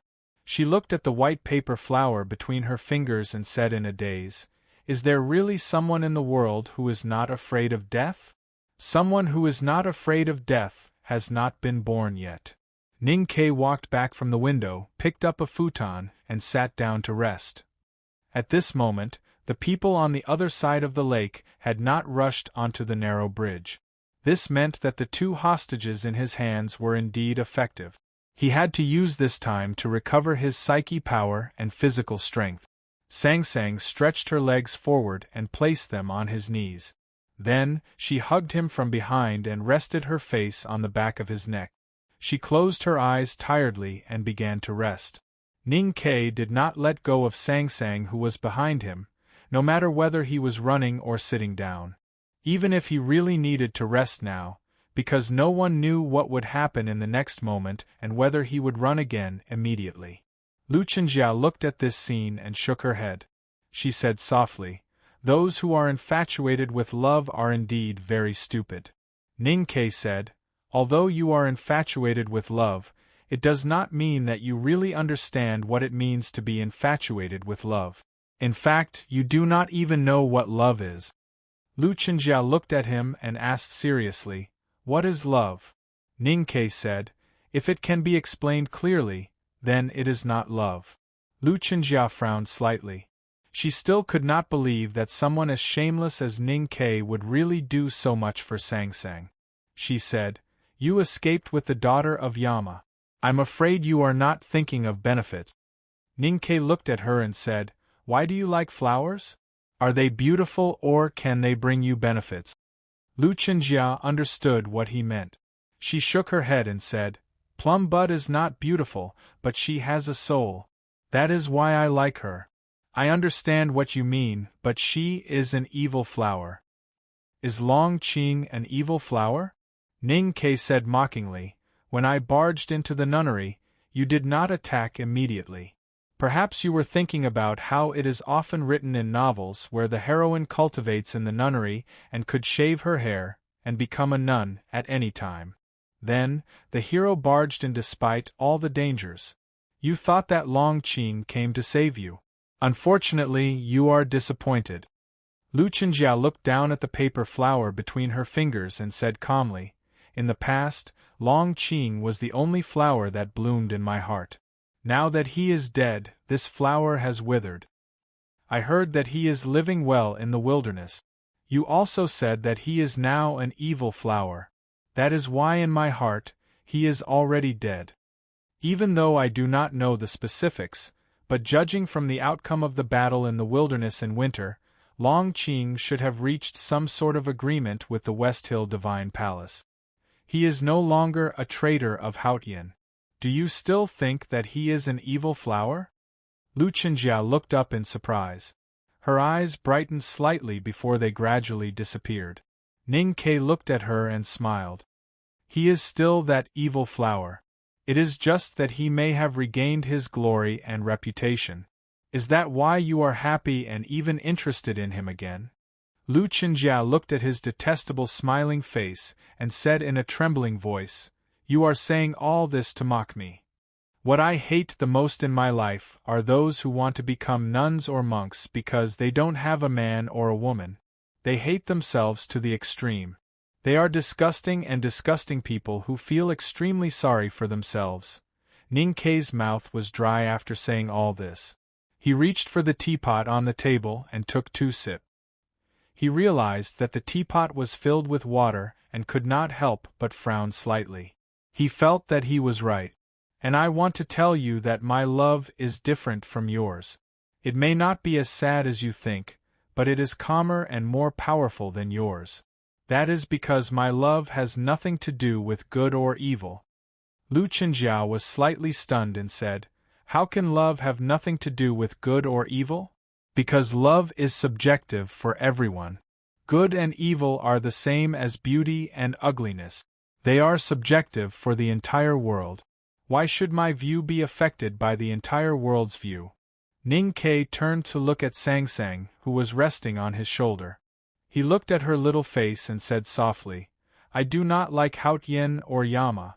But whether she is the Lady of Light or the daughter of Yama, it will not affect my love for her.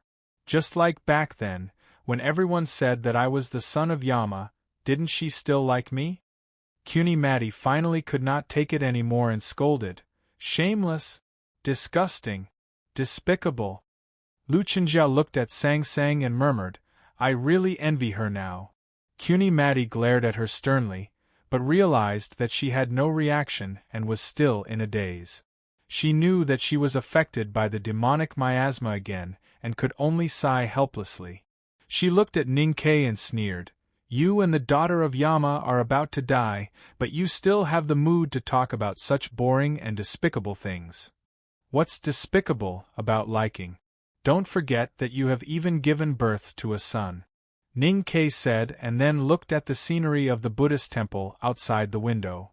The scenery here is not bad. No one will dare to come in for a while.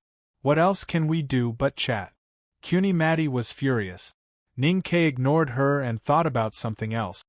He knew that Kunimati was right. This nunnery was alone on the island in the middle of the lake and was surrounded by people. It was like a dead end.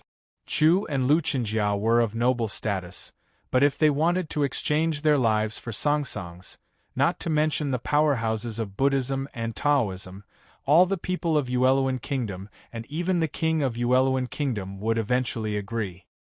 His choice to enter the nunnery to stall for time was actually very similar to his choice in the Lank Temple. At this moment of death, he subconsciously placed his hopes on the academy. He was waiting for eldest brother to appear. With such a huge commotion in Chaoyang City today, it might have alerted eldest senior brother and allowed him to guess his location.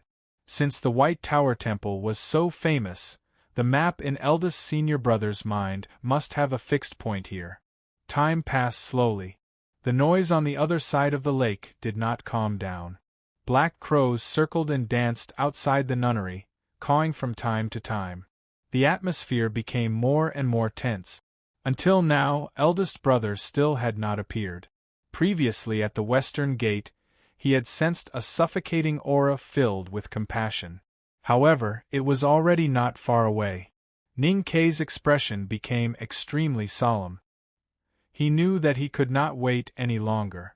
If the owner of that aura came to him, even if eldest brother appeared, he would not be able to change the situation. He walked in front of Kunimati and Luchenjia and used 2 pieces of fu paper and Great Spirit to temporarily seal their ocean of chi and mountain of snow. Then, he tied their hands with a rope and led them out of the nunnery like sheep. Kunimati felt extremely humiliated. She stared at Sangsang behind Ning-Kei with hatred. Luchenjia, on the other hand, seemed to still be stuck in Ning-Kei's previous words. She looked confused and did not react at all. On the shore of the lake on the other side of the narrow bridge, the temple was surrounded by people. Whether it was the elderly, the children, or the famous idlers of Chaoyang City, they were all angrily shouting and cursing at the island in the middle of the lake. They were angry because of fear. Especially when the news that Ning-Kei had killed someone while escaping had already spread among the crowd. As a result, people became even more frightened and angry. Their emotions infected each other and they almost went crazy. If not for the order from the imperial palace to send dozens of soldiers and a few cultivators to block the entrance of the narrow bridge, there would have been people rushing over the bridge and into the nunnery. Hand over the demoness! Burn her to death! Countless people shouted at the nunnery on the other side of the bridge. Some of the idlers even began to look for large rocks by the lake. They decided to kill Sangsang with rocks, just like how the barbarians in the wilderness punished adulterers. At this moment, Ning-Kei's figure appeared on the other side of the narrow bridge with Sangsang on his back. Many of the people on the other side of the bridge had only followed the Black Crow all the way here. They had never seen what the daughter of Yama looked like. Even those who had met Ning-Kei and Sangsang before did not see them clearly. At this moment, Ning-Kei stood at the end of the bridge with Sangsang on his back. Everyone could see their faces clearly. The lakeside suddenly fell into silence. The idlers who were standing at the end of the bridge and cursing the most were so scared that they retreated. The crowd behind them pressed back, and the scene was chaotic. Whispers gradually sounded among the crowd. Perhaps to reduce the fear in their hearts, the people next to them began to talk about the 2 people on the other side of the bridge, regardless of whether they recognized them or not. So the daughter of Yama looks like this. Her face is a little dark. She looks like a demon. But I think her face is white. That's because she's covered with powder. I have good eyesight, but the base is dark. It's really ugly. Who is the person they are holding? Why does he look like Her Highness? Who is the man carrying the demoness? He looks so scary. I heard that he is a guard from the underworld. He is extremely strong. Previously in Huayan Alley, he killed more than 70 people in one breath. Killed by a collision? Yes. More than 70? Yes, I heard that he killed more than 100 people in Jingang Workshop. That's terrible. Let's go. Don't be a coward. We have tens of thousands of people here. No matter how powerful he is, can he kill all of us? How can we leave at this time? We have to avenge our neighbors. Don't forget that we are saving the world. The third chapter is 4,000 words, so it's a little late. I'll try to finish the next chapter before 1:30. To be continued. If you like this work, please come to Chidien.com to vote for me. Your support is my biggest motivation. Chapter 633. The discussion on the other side of the lake grew louder and louder. Ning Ke and Sang Sang could hear them clearly. After a moment of silence, he stepped onto the narrow bridge and walked to the other side. Cuni Madi and Lu Chenjiao were forced to follow him. As he walked onto the narrow bridge, the discussion of the crowd by the lake stopped again. It became quiet again. The people at the bridgehead were even more panicked and retreated. Some of them almost fell and were trampled on. Someone shouted in the crowd. Curses and insults were heard again. The people who retreated in shock rushed back to the bridge. Perhaps it was because they felt that their previous silence and retreat was too shameful. This time, they cursed even more filthily and said all kinds of bloody and cruel methods. Those who rushed back to the bridge were even more agitated and almost broke through the line of defense of the Ueluan kingdom's soldiers and cultivators. Ning Ke heard the filthy words and threats. He ignored them and looked to the southwest of the White Tower Temple. He felt that the powerful aura that frightened him was getting closer. Although the aura was not moving fast and had just arrived from the west gate, it would eventually arrive as long as it kept moving. Sang Sang held the handle of the big black umbrella tightly. Her face became paler and paler. After a moment of silence, she sensed the current position and speed of the aura. Ning Ke was slightly shocked. He knew that he did not have much time left. He looked at the crowd that was getting closer and closer. He thought that the fanatical people were basically gathered in the White Tower Temple. As long as he could break through them, he and Sang Sang would have a chance to escape Chaoyang City. However, the problem was that it was impossible to count the number of people in the crowd. How could it be easy to break through? Master Chi Mei appeared in front of the narrow bridge. Let the crowd disperse. I will fight with you. Ning Ke looked into the eyes of the high monk of the Xiankong Temple. He ignored the anger of the crowd and said calmly, "If you think that my request is too much, you can let all the cultivators from the Buddhism and Taoism sects fight." Master Chi Mei said, "You know that the crowd cannot disperse now. If you insist on fighting with the Buddhism and Taoism sects here, many people will die." Ning Ke said, "If you don't want to see a bloodbath in Chaoyang City today, then get out of the way.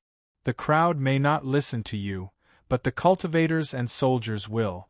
His words were not even a test. He just said it casually and did not think that the other party would agree. However, to his surprise, Master Chi Mei did not hesitate. He waved his hand and signaled the archers in front of the bridgehead to retreat to both sides. At the same time, the West Hill Divine Guards and dozens of monks also made way. Now, the only people standing in front of Ning Ke were the masses of ordinary people, who had complicated expressions, panic and anger. "Even if we make way for you, can you get out?" Master Chi Mei asked calmly. Ning Ke was silent and understood the intention of the Buddhism sect. Then, he keenly noticed that a monk had quietly walked into the crowd. Then, there was an uproar and angry slogans sounded. If the previous group of people were like the ocean that was filled with energy, the surface of the sea would gently sway, and only a few waves would occasionally appear on the reefs. But now, the ocean was beginning to stir up waves, until the storm became a disaster. "Kill the daughter of Yama!" Don't let them go.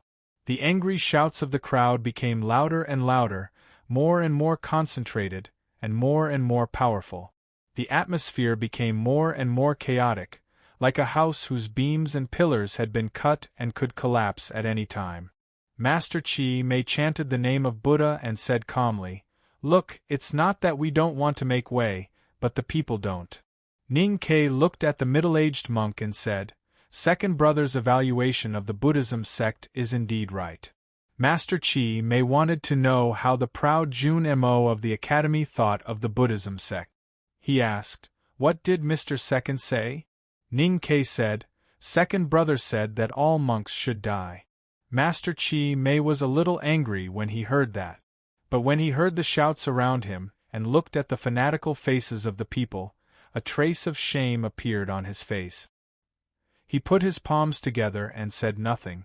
Ning Kai carried Sang Sang down the narrow bridge, and finally stood on the land on the other side of the lake. In front of him was a dense crowd.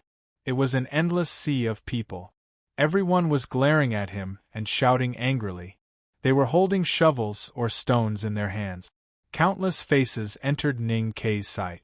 There were wrinkled faces of old people, childish faces of children, faces of women with makeup, and faces of idlers with muscles. They were all human faces. These human faces were either frightened or angry. Some used anger to cover up their fear, while others used anger to vent their dissatisfaction. No matter what kind of emotions they were the emotions of ordinary people because they were all ordinary people. Ning Kai said, "You are the princess of the Yueluan kingdom. Ask these people to make way." Lu Chenjiao was silent and so was Kunimati. Ning Kai said, "You are not ordinary people. You will not be driven crazy by a few words from the Buddhism sect and Taoism sect. So I do not believe that you will risk your lives for this world." Lu Chenjia said, "My heart is dead. I have been worshipped by the people for many years, but I have not repaid them. If the human world can only continue to exist after Sang Sang dies, then at least I cannot harm them." Kunimati said coldly, "I don't care what happens to the human world. But as long as you die, I don't care." Ning Kai heard this and shook his head. Then, he took a few steps forward. The crowd hurriedly retreated. Suddenly, the chanting of monks rang out. The crowd looked around and realized that it was the reincarnation scripture that they had learned since they were young. They subconsciously sang along. The chanting echoed in the White Tower Temple. It became more and more orderly and grand. Suddenly, the sound of bells joined in. Suddenly, it became even more tranquil, but the tranquility was filled with solemnity. Dozens of monks chanted softly with benevolent and solemn expressions on their faces. Ning Kai knew that he could not allow this situation to continue. The people of Chaoyang City were originally followers of the Buddhism sect. Once they were inspired or hypnotized by the monks and the chanting, they would be in trouble. He looked up at the dark clouds above Chaoyang City and saw the annoying black crows circling in the sky. He lowered his head to look at the ground where his feet were standing and saw a few ants struggling to crawl through the mud. Then, he looked up at the crowd that was gradually approaching him. His right hand slowly grasped the hilt of his padao. With a clang, the padao was unsheathed. A idler suddenly pounced on Ningquebec. His arm flew into the air and blood gushed out. He fell down with a miserable howl.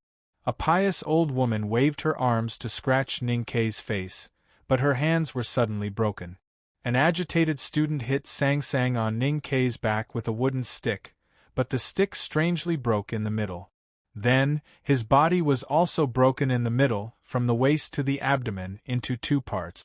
Ning Kai carried Sang Sang on his back and walked toward the opposite crowd.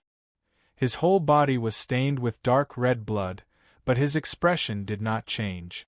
He was still calm and even his footsteps were steady. He walked past the idler who sat in a pool of blood and held his broken shoulder, the pious old woman who knelt in a pool of blood and looked at her broken bowl with a pale face, and the student who lay in a pool of blood and twisted in pain. He walked on the other side of the lake, in the world of blood. 4 chapters for 12,000. Today's writing is very smooth. I feel very depressed, so I won't write a single chapter. But I still try to ask everyone to continue to vote for me. If I can still write 4 chapters tomorrow, I will write a single chapter. This is also to give myself pressure and motivation. To be continued. If you like this work, you are welcome to vote for me and vote for me. Your support is my biggest motivation. Chapter 634. This chapter is too hard to write. It's too damn hard to write. I'm heartbroken. F***ck. Ask for praise. Ask for encouragement. Ask for encouragement. Ask for encouragement. The next chapter will come out before 12 o'clock. The crowd screamed in horror and retreated. The crowd screamed angrily and rushed forward. Ning Ke waved the padao in his hand. As long as someone dared to stand in front of him and sang, he would cut them down. More and more blood was sprayed on the ground by the lake. Screams and cries of pain sounded from time to time. Broken limbs fell and organs were cut.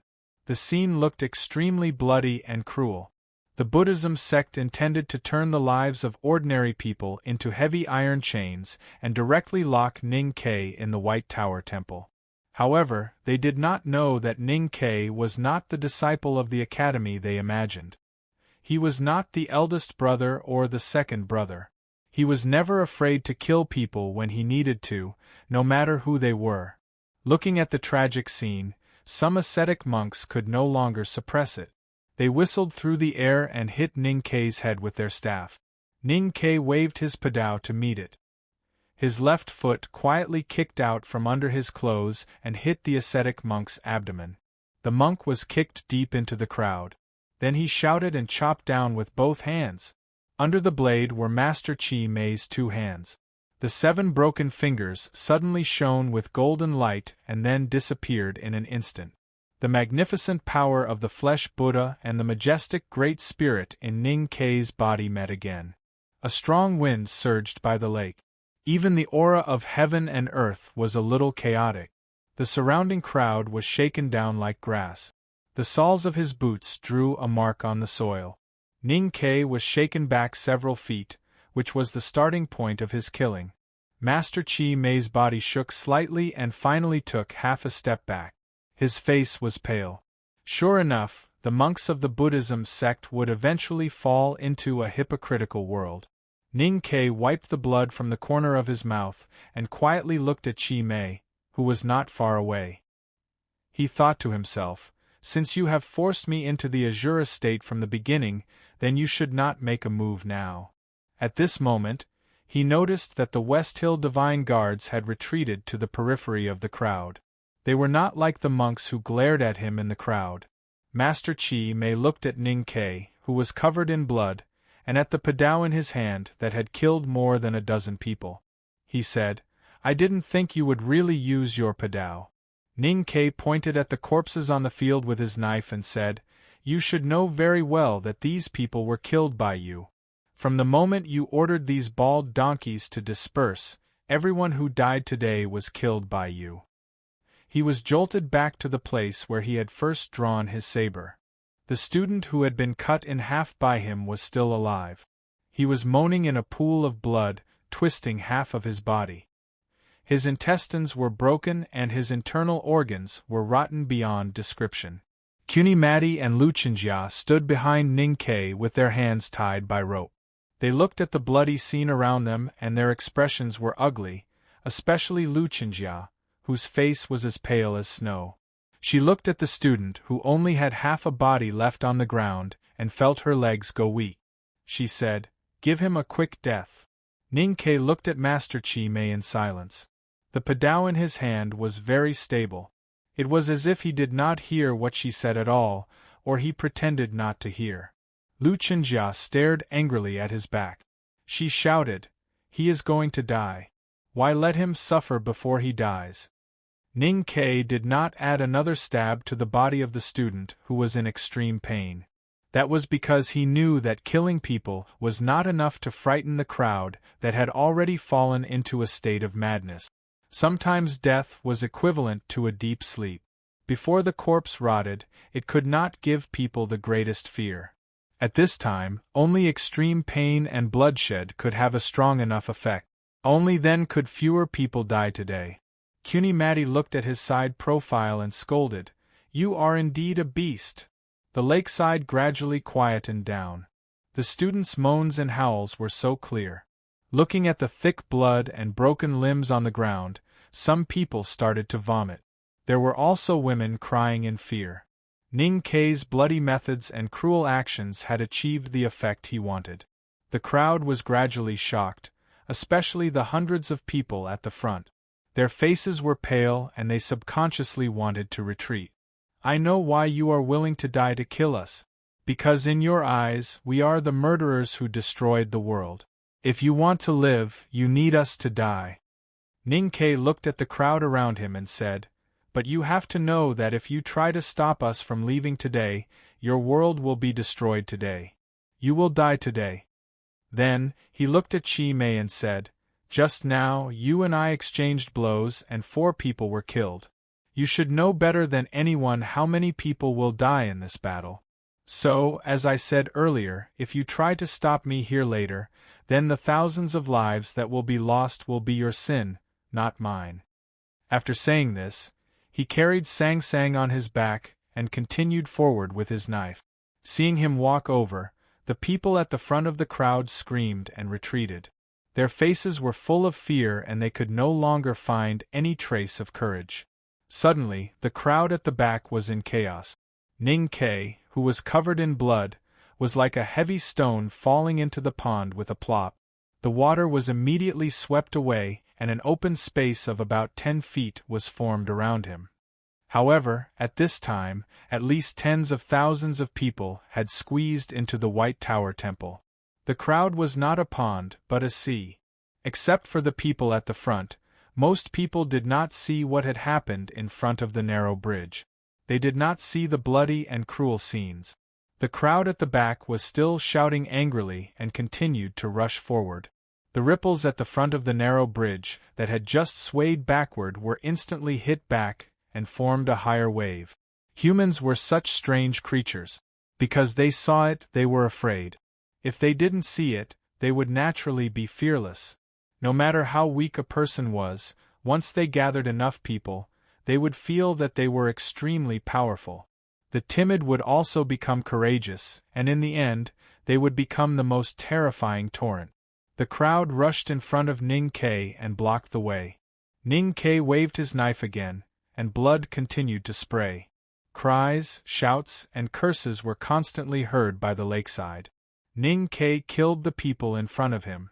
The rest of the people wanted to retreat in fear, but they were pushed back by the crowd behind them. Some people made way for them, and countless brave people in the crowd behind them came to the front. The headmaster was right. Once the crowd gathered, they could have the most terrible power. Because there were too many of them, you could not kill them all. His knife fell down and killed an honest-looking middle-aged man. Then he swept his knife horizontally and cut open the chest and abdomen of a monk. He took another step forward and thought that even if he used talismans and arrows, there was no way to kill all the people in front of him.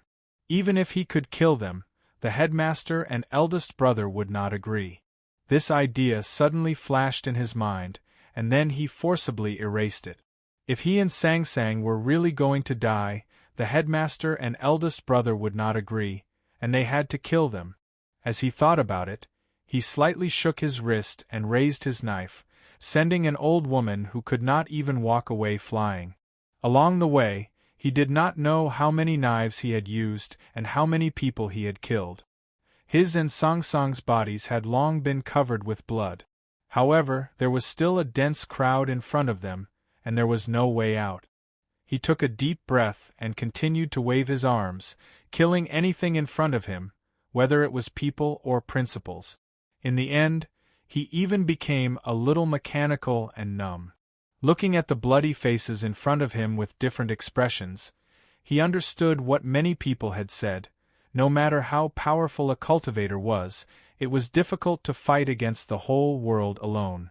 because human sorrow and joy could not be interlinked, and human fear could not be interlinked. You could not use your own strength to frighten everyone. Therefore, if you wanted to fight against the whole world, then you had to kill enough people. Ning Ke had killed people since he was a child, especially after he went to the city of Wei. He did not know how many horse gangs he had killed at Shubi Lake. In terms of killing experience, few people in the world were more experienced than him. Even Yi Hongyu was not qualified to be compared with him. Therefore, he was very clear that killing was a very tiring thing. Even if one's heart was as unshakable as a rock, as cold as the black jade of the South Sea, and would not tremble because of the blood and death, one's body would eventually be tired. One's psyche power would be depleted, the talisman paper would be used up, the arrows would be shot out, and the knife would be worn out. Even if the knife was not worn out, each swing would consume energy. The most important thing was that when the blade collided with human flesh and bones, there would be a slight but still strong recoil. If this continued to accumulate, one would eventually be injured. At this moment, the sharp edge of the padao had cut through countless human bones. It was a little hot from the friction, and the blood on it gave off a faint mist. Ning Ke sheathed his knife, and began to use the sheath to strike horizontally. Turning the sheath into an iron rod, he hit the people in front of him one by one. Although it was slower than directly killing, it had unexpected effects. From time to time, people were hit by the sheath into the air, and then fell into the crowd. The back of the crowd became more and more chaotic, and some places even began to trample on each other. A child was squeezed out of the crowd and landed in the empty space in front of Ning Quebec. He sat in a pool of blood and cried. The child was about 7 or 8 years old, and judging from his sitting posture, his legs must have been trampled by the crowd. The sheath in Ning Ke's hand fell through the air and landed on the child's head, then stopped. The back of the crowd was still noisy and chaotic, and people were shouting and cursing. However, the people nearby all subconsciously quieted down and watched the scene nervously, waiting in horror for something bloody to happen. Ning Ke looked at the boy without any expression on his face. He gently waved the sheath and pushed him to the side. Sang Sang leaned on his shoulder, her face pale and very weak. Looking at the crying boy on the ground, she squeezed out a smile with difficulty and said, "Hurry up and go home." The boy sobbed and climbed up with his hands, limping to the side to hide. At this moment, he saw Sang Sang's face and remembered that this woman was the daughter of Yama, the monster that his grandmother had used to scare him for the entire winter. He could not help but scream in fear and subconsciously threw a stone at the face. At this moment, Ning Ke was using the sheath to hit an ascetic monk and did not notice this scene. Sang Sang was tied to his back, and even if she saw it, she could not avoid it. With a smack, the stone hit her forehead, and a stream of blood slowly flowed down. To be continued. If you like this work, please come to Chidien.com to vote for me. Your support is my greatest motivation. Chapter 635. There was a wound on Sang Sang's forehead and blood flowed down slowly. Perhaps it was because her face was too pale, but the blood was not pure red. It looked a little black. She looked at the little boy and was a little confused. She could not understand why he had hit her with a stone. When she figured it out, her expression darkened. She was a little sad, but she did not say anything. Lu Chenjia saw this scene clearly. For some reason, she felt a tinge of pity in her heart. Cuny Matty laughed coldly. She did not hide the joy in her laughter. Sang Sang was in pain and sadness, but she did not say anything. She just quietly leaned on Ning Ke's shoulder because she did not want him to be affected by this matter. She knew that he was not feeling well now. But how could Ning Ke not know that she had been hit by a stone? He looked sideways at the little boy. He held the scabbard with his left hand and began to slowly pull out the padao from the scabbard. Cuny Matty laughed coldly and said viciously, "Ning Ke, you are indeed cold-blooded." Lu Chenjia's expression changed slightly. She pleaded for the little boy. "He is just a child. Ning Ke did not seem to hear them at all. The padao was already half out of the scabbard. He looked at the little boy. There was no expression on his face that was covered in blood. That made him even more terrifying. The little boy cried out again. In the crowd, Master Chi Mei looked at Ning Ke and felt slightly remorseful. He said in a low voice, "Mr. 13, today's siege of the White Tower Temple is the fault of the Buddhism sect. I will bear the responsibility. Please show mercy." At this moment, the little boy was beside Ning Quebec. As long as Ning Ke pulled out his padao, he would definitely die. Even though Chi Mei was a high monk of the Xiankong Temple and had powerful means, he could not stop all this. Ning Ke was forced into a desperate situation today. He had fled here and killed countless people. He was covered in blood and his state of mind was already numb and cold to the extreme. Not to mention the people present, even the headmaster of the academy or eldest brother would not be able to stop him from killing the little boy. In the entire world, there was only one person who could stop him under such circumstances. Sang Sang leaned on his shoulder and shook her head. She said tiredly, "No." Ning Ke's hand holding the hilt slightly stiffened. Many years ago, they worked together to kill their grandfather in the depths of Min Mountain. Before they left the hunting house, Sang Sang, who was still a little girl, asked him to let go of the 2 little rock goats, which were very precious food for them at that time. The story of the past seemed to be repeating itself today. Ning Ke sheathed the knife and used the tip of the scabbard to fling the boy, who was still crying in fear, to the back of the crowd. There were many corpses lying on the lakeside, and there were also many seriously injured people groaning and wailing in pools of blood. Ning Ke looked at the temple wall in the distance and realized that after killing so many people, he had only walked a few hundred feet. If he wanted to leave, he still had a long way to go. How many more people would he have to kill? He suddenly felt tired and lowered his head. Sang Sang held her sleeves with her fingers and gently wiped the blood off his face. Ning Ke raised his head, untied the rope on his arm, and continued to walk forward.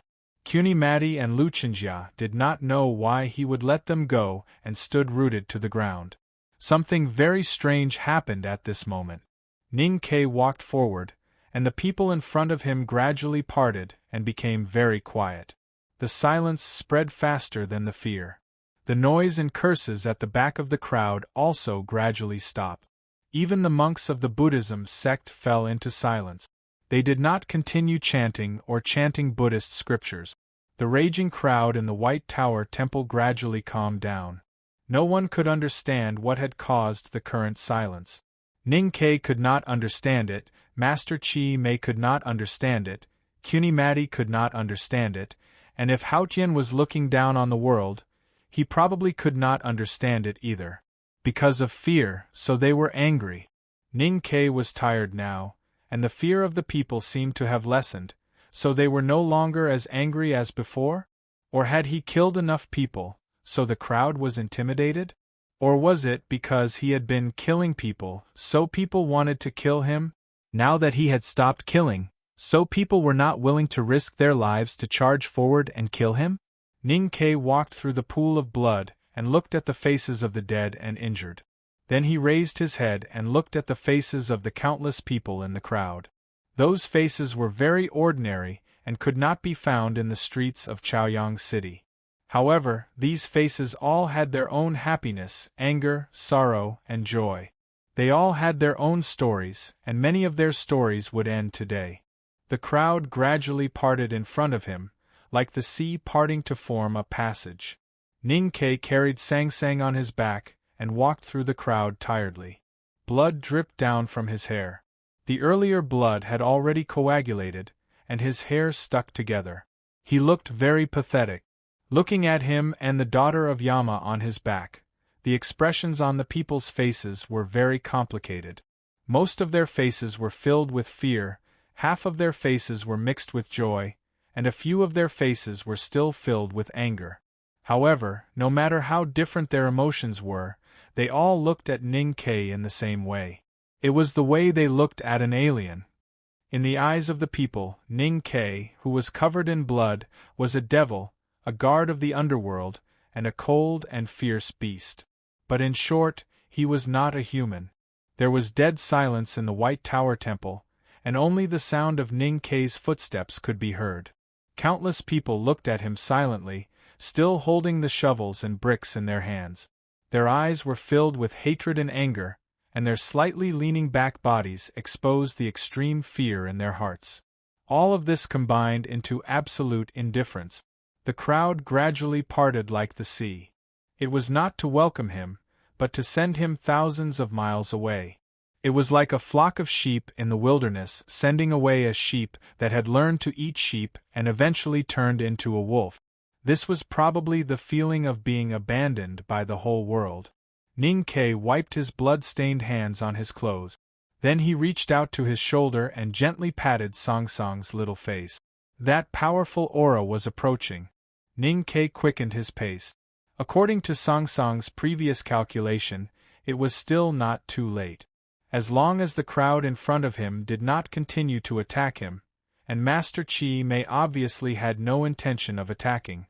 Cuny Maddie looked at the figure in front of her that was getting farther and farther away.